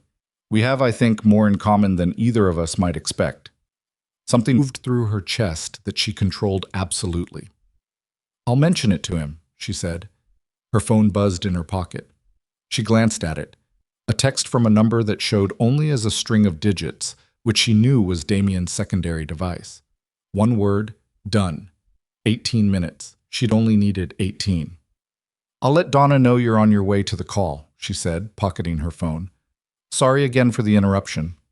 Not at all. He was still watching her. Elena. She turned back. I want you to know, he said, and his voice had shifted. Not dramatically, not in a way most people would catch, but she caught it. The slight change in register that happened when someone dropped one performance and picked up another. That whatever happens in the next few hours, I don't have any personal feeling against you. You walked into something that was already in motion long before you arrived. That's not your fault. The air between them changed temperature. She looked at him, really looked for the first time without the screen of performance between them. Is that a warning? She said. He smiled one last time. The perfect version, the eyes included. It's a courtesy, he said. He turned and walked back into the meeting room and closed the door. She moved down the corridor at a normal pace. Around the corner and out of his sightline, she broke into a run. Damien was in the main corridor outside the north room when she reached him, with Reeves, a lean man in his 50s with a face like a road map, and two others she'd seen on the ground floor rotation. Damien looked at her when she came around the corner, and something in his expression shifted at whatever he read in her face. "He knows," she said, slightly breathless. "Not everything, but enough. He said whatever happens in the next few hours. He's moving now, Damien." Damien turned to Reeves. "Pull them out of the east wing, all three. Separate them before they can communicate." Reeves was already moving. "The file," Elena said, "already secured." Damien held up a sealed evidence bag. Inside, the folder, the photograph, the fabricated document, the handwritten note. "And I've sent the ledger contents to 3 separate parties in the last 20 minutes. Halden's connection to Silas is now in the hands of people who can act on it, regardless of what happens here." She exhaled. Then the fire alarm went off. Not the building alarm, something smaller, more targeted. The specific alarm she'd learned was connected to the east wing only. Damien's head snapped toward it, and she saw the calculation happen behind his eyes in real time. Fast, brutal, arriving at a conclusion she reached half a second after he did. Silas wasn't trying to run. He was creating chaos on purpose, confusion as cover, not escape. "He's going for the server room," Damien said, already moving. "He can wipe the internal records from there, everything that corroborates the ledger in our own system." They moved fast. Down the main corridor, left at the junction, through the part of the house she'd never been in. A functional wing, less finished than the rest, that had the feel of a building's working interior exposed. Pipes and cable management in fluorescent light, instead of the amber warmth of the residential floors. Reeves came through a door ahead of them, at a run. "East wing is clear. Halden's men are contained, but Silas is gone. He was out of that room before we got there." Damien didn't slow. Server room. They reached it. A heavy door, reinforced with an electronic lock. The lock's indicator light was green, already open. Damien hit the door with his shoulder and came through it fast, and Elena was right behind him. Silas was at the central terminal. He'd already gotten past the first security layer. She could see the screen, the access prompts, the file directory open, and a deletion process running in a secondary window. He turned when they came through the door, and his face, finally, did something genuine. Not fear. Something colder than fear. The expression of a man who had run the calculation and arrived at a conclusion he'd apparently prepared for. "Damien," he said, calm, completely calm. "I think we should talk." "Stop the deletion," Damien said. "It's already done enough," Silas said. His eyes moved briefly to Elena. "She's been very resourceful. You chose well, I'll give you that. I didn't expect her to move as fast as she did." Back to Damien. "But you need to think carefully about what you're doing right now, what you have on that drive, what she brought you. That's one version of a history you don't have the full picture of. I've been protecting this organization for 20 years. Everything I did to keep you alive and keep this enterprise intact. You sold information to Halden," Damien said. His voice was at that stripped register again, the one below cold. "For years. I have dates. I have amounts. I have communications. You have a document assembled by a man who stole from your father and spent 11 years hiding from the consequences." Silas spread his hands, a gesture of reasonableness, almost paternal. "Marcus Voss is not a victim. He's a man who took something that belonged to this family and constructed a narrative around his theft to protect himself. Whatever his daughter believes, she found your file," Damien said, "the fabricated evidence, with your handwriting on the note." The first real pause. Something moved through Silas's face, not panic, but the very edge of it, contained so fast she almost missed it. "That's out of context," he said. "One more push and he'll do it himself," Damien said quietly. "Is that out of context, Silas?" The server room was very quiet. The deletion process on the screen had finished. Whatever it had taken, it had taken. But the evidence bag in Damien's hand was still sealed, the folder inside still intact. Silas looked at Damien for a long moment. And then something changed in his face. The last performance dropping away, and what was underneath it was neither the warm advisor nor the cold strategist, but something Elena hadn't seen yet, something tired, something that had been running for a very long time and recognized, possibly for the first time, that it had reached the end of its available road. "You were 26 years old," Silas said. His voice had changed too, quieter, stripped of its careful calibration, the voice of someone talking from somewhere real. "When Edmund died, you were 26 years old and you had no idea what you'd inherited or how many people wanted to take it from you. I kept you alive. I kept this organization alive. Every compromise I made because the alternative was you ending up like your father." "My father was murdered," Damien said. "Yes," Silas said. "He was. And I know who ordered it." The sentence landed in the room like a physical object. Elena stopped breathing for a moment. Damien went absolutely still. Not the practiced stillness she'd learned to read, but something involuntary, something that came from a deeper place than training. "Say that again," Damien said. "Edmund Crossvale was murdered," Silas said. "Not by rivals. Not by any of the organizations you've spent years monitoring. He was killed on the order of 3 men who are currently sitting on the city's infrastructure board. Men who are named in the ledger your father-in-law took. Men who, if that ledger ever surfaces publicly, will move to eliminate every remaining Crossvale interest in this city, including you, within 72 hours of it becoming known." He paused. "That is what I have been managing for 20 years. That is why I have kept certain relationships and made certain arrangements that look, in isolation, like betrayal. Because the alternative was handing those men the opening they've been waiting for." Damien stared at him.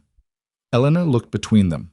Her mind was running fast, triaging, sorting, the trauma bay clarity arriving without permission.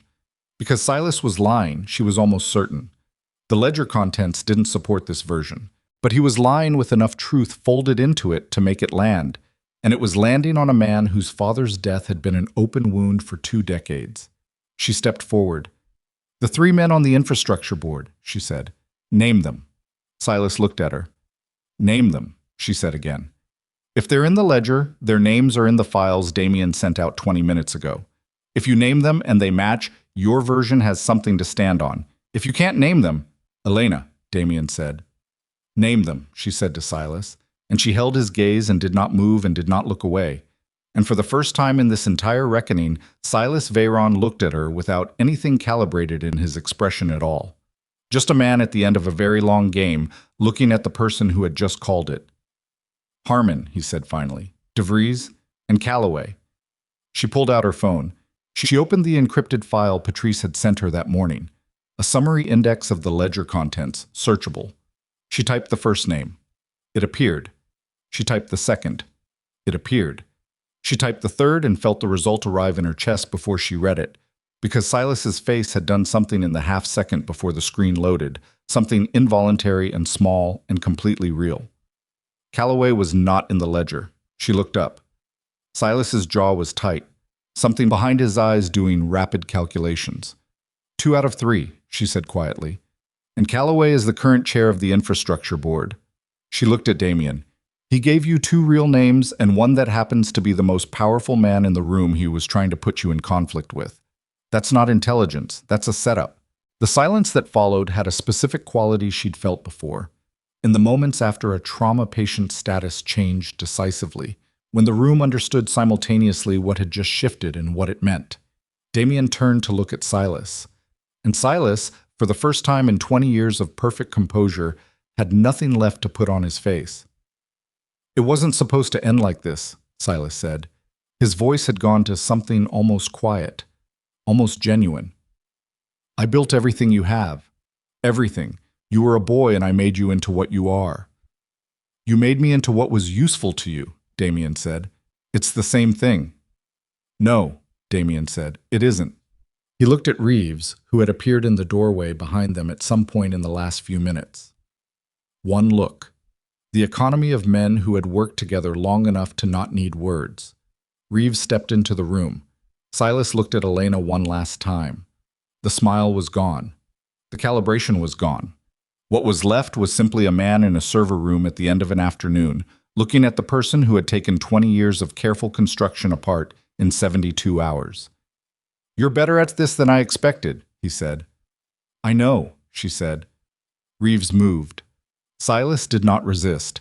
He allowed himself to be walked to the door with the same quality of control he'd maintained through everything else. Not submission exactly, but the dignity of a man accepting a conclusion he'd always known was theoretically possible, even if he'd spent 2 decades working to prevent it. At the doorway, he stopped and looked back at Damien. "Your father knew about Harmon and DeVries," he said. "He knew, and he didn't tell you because he thought it would get you killed. He was trying to protect you too." A pause. "We all were, in our own ways. That's the tragedy of it. Everyone in this story thought they were protecting you." Reeves walked him out. The server room was quiet. The screen on the terminal still showed the completed deletion. Whatever had been taken, taken. But it wasn't enough. Elena knew it, and she could see that Damien knew it. The evidence bag was still in his hand. The secondary files were already distributed. The ledger was already in motion. Damien stood in the center of the room for a long moment. She didn't speak. She let the room be what it was, the wreckage of a long deception in a functional space with bad lighting and the smell of electronics and the distant sound of the house, continuing its machine rhythm outside the door. Then he said, without turning, "Harmon and DeVries." "Yes," she said, "if they're in the ledger, if what Silas said about my father has any truth in it." "Then you need to know that before you move on them," she said. "Not after. Not in the middle of something." She paused. "The lawyer holding my father's second copy, the dead man's switch. The files go to specific parties if contact isn't made in 6 weeks. You have 6 weeks to decide how you want this to surface and what shape you want it to take." He turned then. He looked at her in the bad fluorescent light of a server room that smelled like burned plastic and old cable, and he looked for just a moment like someone who had put down something very heavy and hadn't yet decided whether to pick it back up. "You thought of that," he said. "The 6 weeks." "I've been thinking since 2 in the morning," she said. Something moved at the corner of his mouth. Not the almost smile she'd seen before. Something smaller and less defended. "Come on," he said. They walked out of the server room together, back through the functional corridor, back into the amber-lit part of the house, back toward the rooms that had the feel of somewhere people actually lived. Her shoulder was 6 inches from his arm, and the house was doing its evening shift around them, and somewhere above them the north room was unlocked for the first time in what she suspected was years, its secrets redistributed, its weight partially lifted. In the main hallway, Donna appeared with the specific expression of someone who had understood that something significant had occurred and had made the professional decision to simply continue functioning. "There's food if anyone needs it," she said. "In a while," Damien said. They kept walking. At the foot of the stairs, he stopped. She stopped beside him. The house moved around them. The rotation of the men on the ground floor, the distant sound of a phone somewhere, the city outside doing its late afternoon thing. "My father's death," he said. "Not a question, not yet." "I know," she said. "That's a different problem than tonight." "Yes."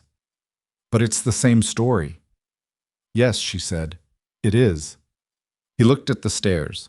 She looked at his face, the real one, the one she'd been catching glimpses of for weeks, now present without the surface over it, without the calculation, just the features of a man who had learned something today that would take the rest of his life to fully understand. "I need an hour," he said. "Alone." "Take it," she said. He went upstairs. She stood at the foot of the stairs for a moment. Then she walked to the library and sat in the chair near the window and looked out at the street where the city was going about its evening, entirely unaware that in a house on a quiet road in the oldest residential neighborhood in Blackridge Harbor, a 20-year deception had just come apart at its seams, and the man it had been built around was sitting somewhere above her trying to locate, in the rubble of everything he thought he'd known, whatever was still solid enough to stand on. Her phone buzzed. Her father. She answered. "It's done," she said before he could speak. A long exhale on the other end, then, "Silas?" "Contained. The evidence is distributed. Halden's connection is already moving through channels." She paused. "There's more, Dad. About Edmund Crossvale. About Harmon and DeVries. We need to talk, but not tonight." Silence on the other end. Then quietly, "He knows?" "He's starting to." Another long silence. "Elena, I know," she said. "We'll talk tomorrow." She hung up. She sat in the library chair and looked out at the street and let the adrenaline come down the way it always did. In stages, the body releasing what it had been holding, the hands steadying, the breath evening out. The city went about its business. The harbor smell came through the old window frame. A woman walked a dog on the pavement below, the dog investigating the base of a lamppost with complete absorption, the woman looking at her phone. Ordinary, all of it ordinary.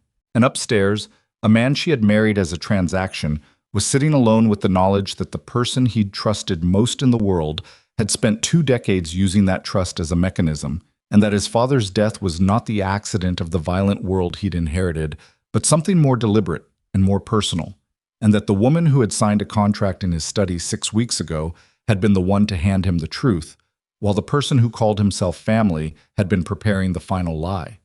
She stayed in the library until the light outside went fully dark. Then she heard his footsteps on the stairs, unhurried, descending, and she turned from the window, and when he appeared in the doorway, his face had the quality of someone who had put something down and chosen, deliberately, not to pick it back up yet. Not resolved, not healed, but present in a way that was different from before. He looked at her across the library. "I owe you something," he said. "You don't," she said. "An explanation, at least, of what this arrangement actually became." She looked at him. "I think I know what it became." "Tell me," he said, "because I'm not certain I'm seeing it clearly yet." She held his gaze. "It became real," she said, "somewhere in the middle of all of it. I don't think either of us planned that." He was quiet for a moment. The library held them both, the books on the walls, the low light, the sounds of the house settling into its night rhythm. "No," he said finally, "we didn't." He came into the room and sat in the chair across from hers, the way they'd sat in the study on the first night, across a desk that had held a contract between them. No desk now, no contract, just the distance between 2 chairs and the particular honesty that came from having nothing left to manage. Outside, Blackridge Harbor continued its indifferent life. The harbor lights were coming on across the water. Somewhere in a room in this house, Silas Veyron was waiting for whatever came next with the controlled composure of a man who had always known, at some level, that every long game ended. And in the library, 2 people who had begun as a transaction sat in the quiet and let the truth of what they'd become settle around them like something that had always been there, waiting for the space to be acknowledged. The night did not end cleanly. That was the first thing Elena understood when she woke at 3 in the morning to the sound of raised voices somewhere below her. Not the house's usual machine rhythm, but something rougher, more urgent, with the quality of a situation that had changed shape while she was sleeping. She was dressed and out of her room in under 90 seconds. Reeves was in the main corridor, phone pressed to his ear, his face carrying the specific expression of a man managing multiple simultaneous problems and prioritizing them in real time. He saw her and held up one hand. Not stop, but wait. She waited. He ended the call. "Halden's men weren't all contained," he said. "One got out before we locked down the East Wing. He made contact with Halden's operation an hour ago. Halden knows Silas has been taken and knows the ledger contents have been distributed." A pause. "He's moving." "Moving how?" "We're not sure yet. But Halden doesn't do nothing when he loses a play. That's not his pattern." "Where's Damien?" "Study." She went to the study. Damien was at the desk with the secondary phone and 3 other people she'd never seen before. 2 men and a woman, all of them carrying the weight of people who had been called in fast and were still calibrating. He looked up when she entered. The almost expression was gone. It was fully in the operational register now, the one she'd heard on the phone with Reeves the previous afternoon. "Halden knows," she said. "Yes." "What does he do when he loses a play?" Damien looked at her steadily. "He removes the variable that cost him the play." The room was quiet for exactly 1 second. "My father," she said. Damien was already standing. "Reeves has 2 men en route to Marcus's building. They'll reach him before—" His secondary phone buzzed. He looked at the screen and something in his face shifted in a way she hadn't seen before. Not the controlled response to bad information she'd watched him manage for weeks, but something that went underneath the control entirely. He turned the phone so she could see the screen. A text from a number she didn't recognize. 4 words and an address. "We have your father-in-law." The address was a warehouse district near the southern harbor. She recognized the area, industrial, minimally populated at night, the kind of location that appeared in a certain kind of situation specifically because of what it offered. Her hands were steady. Her heart was doing something she registered and set aside. "How long ago?" she said. Reeves was already on another call. He held up 3 fingers. 3 minutes. 3 minutes meant Halden had been moving before the text was sent, had been moving before they knew he was moving, which meant the escape of his man from the East Wing had been intentional, a distraction. Give Damien's operation something to manage while the real play happened somewhere else. "He planned this," she said. "He plans everything," Damien said. He was already moving around the desk. Halden operates in contingencies. Silas's takedown was a possibility he'd prepared for. "Which means he's had eyes on my father. Probably since before you signed the contract." She absorbed this. All of it. The full weight of what it meant. That her father had been a watched variable in someone else's plan while he sat in his apartment watering his succulent and returning her calls with silence. She absorbed it and kept moving because there was nothing else available. "I'm coming," she said. "Elena, he's my father," she said. Not loudly, just with the specific quality of a statement that was not a request. Damien looked at her for 1 second. Then he looked at Reeves.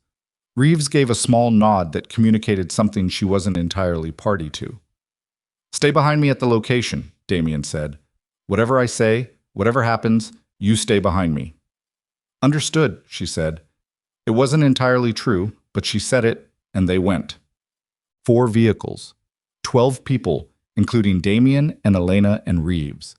The drive to the Southern Harbor District took 11 minutes, and nobody spoke during most of it, except Reeves relaying information in the low specific language of the operation, and Damien responding in the same language, and the woman Elena didn't know typing rapidly on a tablet in the front seat. She sat in the back beside Damien and watched the city change around them. The lit residential streets giving way to the wider commercial arteries and then to the industrial perimeter, where the streetlights thinned and the buildings got larger and less finished, and the smell of the harbor got stronger, brine and diesel, and the cold, particular smell of large bodies of water at night. She thought about her father, the rehearsed expression he'd had on his face when she came to his apartment, the way he'd sat at the kitchen table and told her the truth in pieces, because that was the only way he knew how to tell difficult things, incrementally, as though the full dose at once would be too much for her to absorb. She thought about him saying, "I'm sorry I put you in the middle of this," with the voice he'd used in hospital waiting rooms when she was young, and the world was large and frightening, and he was trying to hold everything together with both hands. She thought about the succulent by his window, still alive after all these years, a stubborn, unremarkable thing that just kept going. The vehicles stopped 2 blocks from the address. They went the rest on foot, moving through the space between buildings in a formation that she stayed inside without being told to, understanding instinctively that the geometry of the group had a logic to it. The warehouse was a converted marine storage facility, long, metal-sided, the kind of structure that had multiple entry points and bad acoustics and the echo quality of large empty spaces. Light showed through 2 high windows on the south face. Reeves communicated with 2 of the others in hand signals that she watched and partially understood. Damien stopped at the corner of the building adjacent. He turned to her. His face in the half-dark had that real quality again. Not the managed surface, but the actual face of a man in a situation that required everything he had. "I want you to stay here with Fen," he said, indicating the woman with the tablet, who had a different kind of readiness to her now, a physical quality that suggested the tablet was not her only skill set. "If this goes sideways—" "It won't," Elena said. "If it does—" She looked at him. "Go get my father," she said. He held her gaze for 1 moment. Then he turned and moved with Reeves toward the warehouse's secondary entrance, and the night absorbed them. She stood with Fen at the corner of the adjacent building and listened to the harbor and waited, which was in some ways the hardest thing she had ever done, because the alternative was movement, and movement was available to her, and she had chosen to trust the instruction to stay back, and trust was something she was still learning the specific cost of. 90 seconds, 2 minutes. The harbor moved in the darkness beyond the buildings. Something metal shifted somewhere above them. An old sign or a loose panel responding to the wind off the water. Then a sound from inside the warehouse. Not a gunshot, a human sound, raised, sharp, the specific quality of a confrontation happening fast. Fenn's hand moved to her jacket. Elena stepped away from the corner and toward the warehouse's main entrance before she had consciously decided to, because the sound she'd heard had a specific register in it, and she knew that register from the trauma base at the sound of someone in physical danger. And her body had 17 years of reflex built around moving toward that sound rather than away from it. Fenn said her name sharply. She kept moving. The main entrance was a rolling door, partially open. Left that way, she understood dimly, as a choice by someone. She went through it. The interior was large and partially lit by portable work lights positioned in a rough triangle near the center of the space. The smell was metal and old water, and the specific cold of a building that had been empty long enough to take on the temperature of the ground beneath it. Her father was seated on a metal chair in the center of the lit space, his hands bound in front of him with what looked like cable ties, his face carrying the expression of a man who had been afraid for some time and was managing it with the same incremental discipline he applied to everything difficult. He was unhurt. She assessed this immediately, ran the visual triage automatically. Unhurt, but frightened and very tired. Standing to his left was a man she'd never seen in person, but recognized from the image search she'd done on her phone 3 weeks ago in a different context, a different world ago. Victor Halden. Compact, 60s, with the careful grooming of someone who managed their image precisely, and the eyes of someone who had made a long series of decisions that had steadily contracted the available options. He was looking at her when she came through the door. "Elena Voss," he said. "This is unexpected." "Let him go," she said. Halden looked at her with something that was almost appreciative. "Damien's in the back of this building having a conversation with 2 of my people," he said. "That conversation is going to take some time, so perhaps you and I can be more efficient." He gestured at a second chair positioned across from Marcus. "Sit down." "I'd rather stand." "That's fine too." He clasped his hands behind his back, a posture she recognized, the posture of someone who wanted to communicate that they were the calmest person in the space. "You've had an extraordinary 72 hours. I've been watching with some interest. Silas underestimated you. I told him that was a risk when he proposed this construction, that bringing in an unknown variable, especially a person with your particular professional background, was introducing an element he couldn't fully model. He didn't listen. Silas rarely listened to concerns about his own plans. It was his defining weakness." He tilted his head. "But I want to be honest with you, because I think you respond better to honesty than to the alternative, and because we may be able to find a more satisfactory conclusion to tonight than the one you're imagining." The ledger contents that Damien distributed earlier. "I'm aware of what they contain. I'm aware of my name in them and what it connects me to." "Then you know you're finished," she said. "I know I'm damaged," he said. "Finished is a strong word. I've been damaged before and I'm still here having this conversation. The question is not whether I survive this. I will. The question is what shape the survival takes." He glanced at Marcus. "Your father is a man who spent 11 years in hiding because he made a choice that had consequences he underestimated. I understand that kind of choice. I've made them myself." Back to Elena. "What I'm offering you is simple. The information about Edmund Crossvale's death. Silas told you about Harmon and DeVries. What Silas didn't tell you, because Silas didn't know, is that there's a third party. Someone who gave the order above Harmon and DeVries. Someone whose name does not appear anywhere in that ledger because Marcus never had access to that level of the operation." She looked at him. "I have that name," Halden said, "and I will give it to you, right now, in exchange for a straightforward arrangement. The copy of the ledger that your father's lawyer holds, the dead man's switch, is redirected. The release parties are changed. It goes to people who will use it to take down Harmon and DeVries without it touching my operation directly. You want the evidence pointed away from you. I want it pointed at the people who deserve it most urgently, which is true. Harmon and DeVries are considerably more dangerous to more people than I am." He paused. "And you get the name of the man who ordered Edmund Crossvale's death, which is something Damien has wanted for 20 years, whether or not he's ever said it aloud." The warehouse was very quiet. Marcus was looking at her from the metal chair with an expression she couldn't fully read in the work light, something between fear and a terrible kind of hope. "What's to stop me from saying yes and giving you nothing?" she said. "Nothing," Halden said, "except that the name I have is currently held by 2 other people in addition to myself. If something happens to me tonight, those people have instructions to release it through channels that will make it unusable. It'll be dismissed as fabricated, discredited, before it can do anything.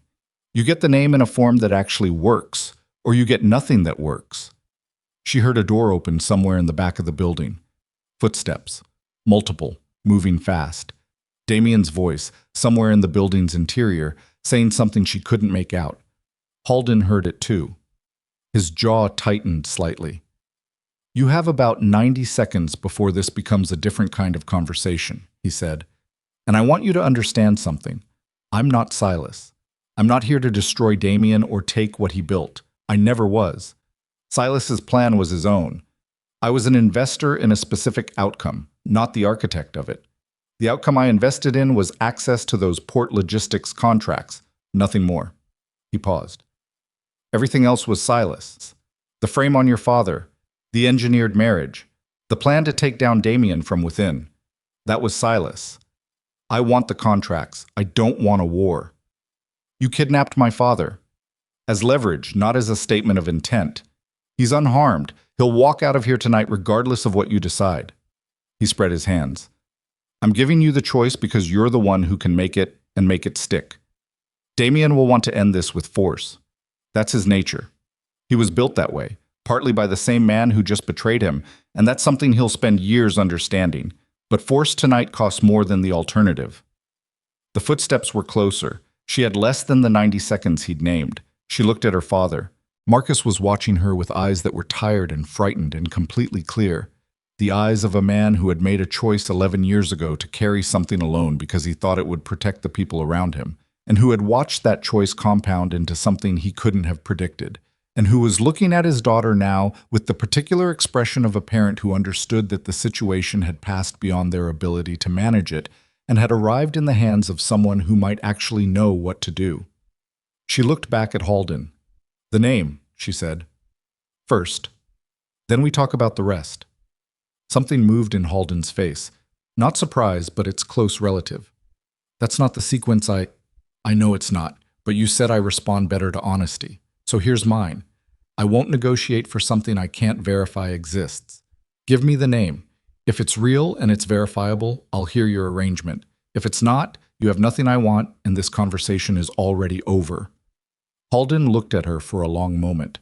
Behind her, she could hear the change in the warehouse's sound quality that meant more people had entered the space. He said a name. She didn't recognize it. She pulled out her phone with one hand and typed it into the search bar she still had open from weeks ago, the one she'd used to research Damien on the morning this all began. The results loaded in 4 seconds. The name belonged to a man in his late 70s who sat on the board of 2 of the city's largest financial institutions, and who had been, according to a 15-year-old article she skimmed in 10 seconds, a close associate of Edmund Crossvale in the years before Edmund's death. There was a photograph. She looked at the photograph. She looked at the date of the article. She thought about the ledger. She thought about Harmon and DeVries and where this man sat in relation to them. It was verifiable, not proven. That would take more than 4 seconds, but verifiable enough to be real. She put the phone down. Damien appeared at the edge of the lit space with Reeves beside him and 2 others she recognized from the vehicles, and his eyes moved across the scene. Marcus in the chair, Halden standing, Elena between them. And she watched him read it with the speed of someone who had spent years walking into rooms and assessing them before anyone else in the room had registered his arrival. His eyes went to her. She gave him a very small nod. Not instruction, just, "I need 30 more seconds. Trust me." He was still. She turned back to Halden. "The arrangement," she said, "specifically." Halden told her. It was what he'd outlined. The dead man's switch redirected. The release parties changed to exclude the ledger contents that connected to his operation, leaving Harmon and DeVries fully exposed. In exchange, the name she'd been given, delivered in a form that would hold up. Documents, corroboration, sources that could be cited. "How long to produce the corroboration?" she said. 72 hours. "You have 48, she said, "and the corroboration goes to Damien directly, not through intermediaries, not through me, to him. If it doesn't arrive in 48 hours, the arrangement dissolves, and the dead man's switch proceeds as originally constructed." Halden looked at her. "Then, For the first time in the conversation, he looked past her to Damien. Whatever he read in Damien's face, it was enough. 48 hours, he said. He looked at Marcus. Mr. Voss, I apologize for the evening. He said it with the flat courtesy of a man making a required statement, not an emotional one. Then he walked toward the warehouse's far exit, with the two people she now noticed had been standing in the shadows behind him the entire time. And the door opened and closed, and he was gone. The warehouse was quiet. Reeves moved immediately toward Marcus with a tool for the cable ties. Elena was there first. She crouched in front of her father and looked at his hands. The ties had been snug but not cruel, his wrists unmarked. And she worked the tool through them, and they fell away, and she took his hands in hers for a moment. He was shaking, not dramatically, not falling apart, but with the fine tremor of someone whose body had been managing adrenaline for hours and was beginning to release it on its own timeline. I'm okay, he said. I know, she said. Elena. His voice was rough. His hands tightened around hers. I heard what you did, the arrangement. Don't. I need to eat. Later, she said. Tomorrow. You can say whatever you need to say tomorrow. She squeezed his hands once and stood. Damien was standing 5 feet away, watching. He had heard everything. His face had the quality of a man processing something that had too many layers to process quickly, and he was taking it in whole rather than piece by piece, which she had come to understand was how he received things that mattered. 48 hours, he said quietly. If the corroboration is real, it's the fastest path to the person who ordered your father's death, she said, without a war that costs you things you can't rebuild. You made that call without consulting me. You were in the back of the building, she said, and you would have come in and ended it with force and lost the name. He looked at her steadily. You don't know that. I know you well enough, she said. For 6 weeks, under these particular circumstances. Yes, I know that. The warehouse held them in the silence that followed. All of them, Reeves and the others who had the discipline to be still, Marcus with his freed hands in his lap, the harbor audible through the metal walls. Then Damien did something she hadn't seen from him before. He looked away first, not in defeat, in something more honest than that. The acknowledgement of someone who had been accurately read and chose not to contest it. Let's go home, he said. Home. She noticed him use the word, and she let it sit in her without examining it, because some things were better absorbed slowly. They drove back in the same formation, 4 vehicles, the city rearranging itself back into its residential version as they moved north, the streetlights thickening, the buildings softening. Marcus rode with her in the second vehicle, his head resting back against the seat, his eyes closed but not sleeping. She could tell from the quality of his stillness that he was awake and simply too tired for the alternative. At some point in the drive, he said, without opening his eyes, He's a good man. I know, she said. I wasn't sure. When I made the choice 11 years ago, I wasn't sure. He was Edmund's son, and Edmund was complicated, and I didn't know what he'd become. A pause. I know now. She looked out the window. The harbor was visible briefly between buildings, the lights on the water, the long, flat dark beyond them. You could have come to him, she said. Any time in the last 11 years. You could have found a way. I know, Marcus said. I was afraid. Of him? Of being wrong. He opened his eyes, looked at the ceiling of the car. I'd built the entire thing around believing I'd made the right choice, that I'd protected him. If I was wrong about that, if I'd caused more damage than I prevented, I didn't know what to do with that. A long pause. Easier to stay away and keep believing. She didn't say anything, because she understood it, not excused it, but understood it, the particular way that people protected their own necessary narratives, the small self-deceptions that allowed you to keep functioning. He doesn't blame you, she said finally. He doesn't know enough of it yet to fully process it, but I don't think blame is where he's going to land. How do you know? She thought about the library, the 2 chairs. The way Damien had said it became real with the careful honesty of someone saying something they hadn't rehearsed. Because he's been lied to by someone he loved for 20 years, she said. When he finds out what you actually did and why, the thing he's going to feel first is not anger. She paused. It's going to be grief. For the time lost. For the version of things that could have been. She turned to look at her father. That's different from blame. Marcus looked at her. His eyes were wet, which she registered and did not mention. When did you get so old? He said. About 6 weeks ago, she said. He laughed. A short, rough sound, the laugh of a man who hadn't expected to and was grateful for the surprise of it. He reached over and put his hand over hers on the seat between them, the way he had when she was very small and the world was large, and she turned her hand over and held it. They rode the rest of the way like that. The 48 hours unfolded with the specific texture of aftermath.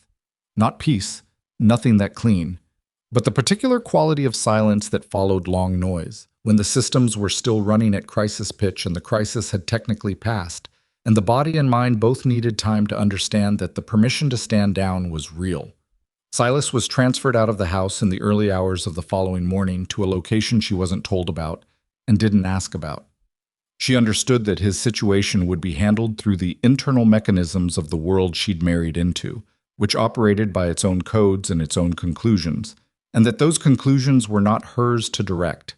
She was not indifferent to this, but she understood the difference between the things she could shape and the things she had to accept, and this was the latter. Harmon and DeVries, she watched from a distance as the ledger evidence made its way through channels over the following days. Not the public channels she might have imagined, not courtrooms and press conferences, but the internal channels of the powerful world where such things were actually resolved, the channels that operated without visibility and produced outcomes that looked, from the outside, like coincidence, or retirement, or sudden professional reversals. She would learn, over time, how those channels worked. She was not naive enough to believe they were clean, but she had made her peace, or the beginning of it, with the fact that the world she was in did not offer clean options, only options with different weights attached. The corroboration from Halden arrived in 41 hours. Documents, sources, a chain of evidence connecting the name he'd given her to Edmund Crossvale's death with the specificity of something that had been carefully assembled over a long period. She sat with Damien while he read through it, and she watched his face across the 3 hours it took him to go through every page, and she did not speak unless he asked her something, because some things required witness more than commentary. When he finished, he set the last page down on the desk and sat for a while without speaking. 31 years, he said finally. My father has been dead for 31 years. I was 12. She waited. I used to think, he said slowly, that if I ever found out who was responsible, specifically with proof, I'd know exactly what to do. I'd been holding that certainty for so long it felt like a plan.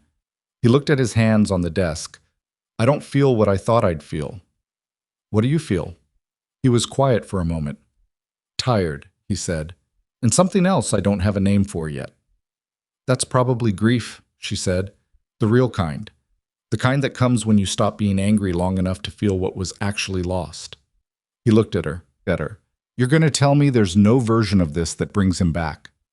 I wasn't going to say anything, she said. You already know that. He looked back at the papers. What I do with this, he said, the information. I need time to decide. You have time, she said. For the first time in this entire thing, you actually have time. He looked at her with something that moved slowly from the operational register into the real one, and she watched the shift happen the way she'd learned to watch for it. The slight easing around the eyes, the breath that came from somewhere deeper than the managed surface. You could leave, he said. The contract has been, none of its original terms mean what they were supposed to mean anymore. You fulfilled something that went significantly beyond what you signed for. You could leave. I know, she said. Are you going to? She looked at him across the desk that had held a contract between them 6 weeks ago, in a room that had been, in that time, the site of more honesty than she'd experienced in most of her prior adult life. She thought about the drive home from Hargrove Bank. She thought about the library, the 2 chairs, the thing that had become real in the middle of everything else. Ask me something harder, she said. He almost smiled. The full version, or close to it, closer than she'd seen. It arrived slowly, like something that had been waiting for the right conditions, and it was imperfect and a little uncertain and completely genuine, and it changed his face in a way that she thought she would probably remember for the rest of her life. Marcus came to the house for dinner 3 weeks after the night at the warehouse. Not a formal dinner.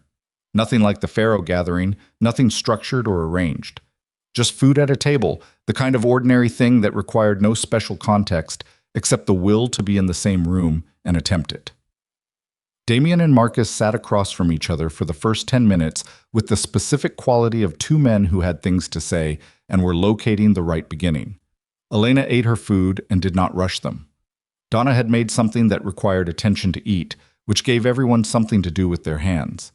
Eventually, Marcus put his fork down and looked at Damien. "I should have come to you," he said. "Years ago. I had reasons why I didn't, and the reasons were real, but they weren't good enough. I want you to know that I know that." Damien was quiet for a moment. He looked at his plate, then at Marcus. "You kept the evidence intact," he said. "For 11 years. You maintained the switch. You kept it available." A pause. "You could have destroyed it. You could have walked away from it entirely." "I couldn't," Marcus said. "It wasn't mine to destroy." "No," Damien said. "It wasn't." They looked at each other across the table. Elena watched the thing that passed between them. Not reconciliation, not quite, that would take longer and have more difficulty in it than a single dinner, but the beginning of something. The first honest look between two people who had been connected by someone else's decisions and were now, tentatively, choosing their own terms for the connection. Damien reached for the bread in the center of the table and broke off a piece and set the rest near Marcus's plate, in the way people did when they'd been sitting at tables with others long enough to have the reflex. A small gesture. Completely ordinary. Marcus reached for it. 6 weeks after the night at the warehouse, Elena drove herself to Blackridge General for a morning shift. She parked in the same lot she'd always parked in, walked through the same entrance, changed into the same scrub she'd been wearing in some version for 17 years. The charge nurse, a woman named Bev who had worked the floor for a decade and trusted no one's competence until she'd personally verified it, handed her the first chart of the morning without ceremony and said, "Curtain 3 is a mess, your favorite kind." "Great," Elena said. She went to curtain 3. The shift was long and difficult in the ordinary ways. Understaffed, 3 critical patients across 8 hours, a family in the waiting room who needed managing as much as their patient did, a piece of equipment that malfunctioned at the worst possible moment. She moved through it with the competence she'd built over 17 years, and somewhere in the middle of the afternoon, in a brief quiet interval between one situation and the next, she stood at the nurse's station and felt, fully and without distraction for the first time in weeks, the specific quality of herself in this context. This work, these walls, this version of who she was that had nothing to do with contracts or crime families or the long, complicated history of other people's choices. She was tired. She was very good at her job. She was still herself. She drove home, the word arriving in her mind without the asterisk it had carried for the first weeks. And she parked and went inside and found Damien in the kitchen, which was unusual enough to make her stop in the doorway. But was attempting, with evident concentration and moderate success, to make coffee in the kitchen's actual coffee maker rather than having Donna produce it as she usually did. He looked up when Elena appeared. He had grounds on his shirt. "The machine," he said, "is more complicated than it looks." She looked at the coffee maker. It was a standard drip machine with 4 buttons. "It really isn't," she said. "There are 4 buttons." "Yes." "Why are there 4 buttons?" She came into the kitchen. She reached past him and pressed the correct button in the correct sequence, and the machine began its cycle with the uncomplicated efficiency of something that was simply doing what it was designed to do. "Thank you," he said. "You're welcome." They stood in the kitchen while the coffee made itself, and she thought about the first morning she'd spent in this house, the machine rhythm, the people moving with purpose and economy, the sense of a structure she didn't yet understand, the locked room, the corridor, the photograph with Silas's hand on Damien's shoulder. That photograph was gone now. She didn't know who had removed it or when. She'd noticed its absence one morning and hadn't asked. "I made a decision today," Damien said. He was looking at the coffee maker. "About the name Halden gave us. What to do with it?" She waited. "I'm going to let it go through the same channels the Harmon and DeVries material went through. I'm not going to pursue it personally." He paused. "I spent 20 years building something around the idea that the answer to what happened to my father was going to be found at the end of a particular road. I've been on that road my entire adult life, and I think—" He stopped, started again. I think continuing on it is something Silas wanted for me. Rage keeps you predictable. Rage keeps you pointed in a direction someone else can account for. He turned to look at her. I don't want to be predictable anymore. She looked at him. I don't want to be the thing Silas built, he said. I want to be the thing that comes after it, whatever that is. A pause. I don't know entirely what that is yet. No, she said, but that's the right place to start. The coffee finished. She got 2 cups down from the cabinet she'd learned the location of in week 2 and poured them both and handed him one. And he took it with the particular quality she'd noticed in that very small gesture at dinner with Marcus. The ease of someone in a space that had become, incrementally and without announcement, genuinely theirs. She drank her coffee. He drank his. Outside the kitchen window, Blackridge Harbor was doing what it always did in the late afternoon. The light going flat and golden, the harbor smell on the air, the gulls somewhere out of sight doing their indifferent business. The city moving forward with its ordinary life, the way cities did, regardless of what had happened inside any particular house on any particular street. Inside the house, the machine rhythm had changed. Not stopped. It never stopped entirely. That was the nature of the world they were in. But changed in quality, slower, more considered. The rhythm of something that was being rebuilt rather than simply maintained. She thought about the contract, the black ink on white stock, the signatures, the initial modifications, the document that had begun this in the transactional language of desperation. The paper still existed somewhere, in a drawer or a file, but it had become, over 6 weeks, entirely beside the point. The way the scaffolding around a building eventually became beside the point once the structure being built was capable of holding itself up. She finished her coffee. She put the cup in the sink. She turned to go upstairs to change out of her work clothes. Elena. She stopped. Damien was looking at her from across the kitchen with the real face, the one that had been there all along, underneath the surface, waiting for the conditions that would let it exist without cost. He looked, in that moment, like a man who had survived something that should have broken him and was still in the process of understanding what that survival actually meant. Uncertain, present, genuinely, specifically there. Thank you, he said. Not for anything particular, or for everything particular. She understood from the quality of it that both were true. She looked at him for a moment, at the coffee grounds on his shirt, at the 4-button machine behind him, at the window with the harbor light coming through it, and the ordinary city sounds outside, and the kitchen that had become, in the strange specific way of lives that changed their shape without announcing it. Somewhere she had made coffee and stood at the counter and felt like herself. You're welcome, she said. She went upstairs. The harbor was visible from the landing window, the full sweep of it, the water catching the last of the afternoon gold, the lights beginning to come on along the far shore. She stood for a moment and looked at it. The same view that had been there every day since she arrived. The same water, the same light, the same indifferent beautiful harbor going about its business. Everything else was different. She went to change her clothes, and the house settled around her with the specific sound of something that had found, after a long and complicated time, a rhythm it could live inside. Not perfect, not finished, not clean in any of the ways she might have wanted, if she'd had the luxury of wanting things to be clean. But real. And for the first time in a very long time, for both of them, she thought, in their separate rooms on separate floors of a house that had become, without either of them planning it, somewhere they actually lived, that was enough.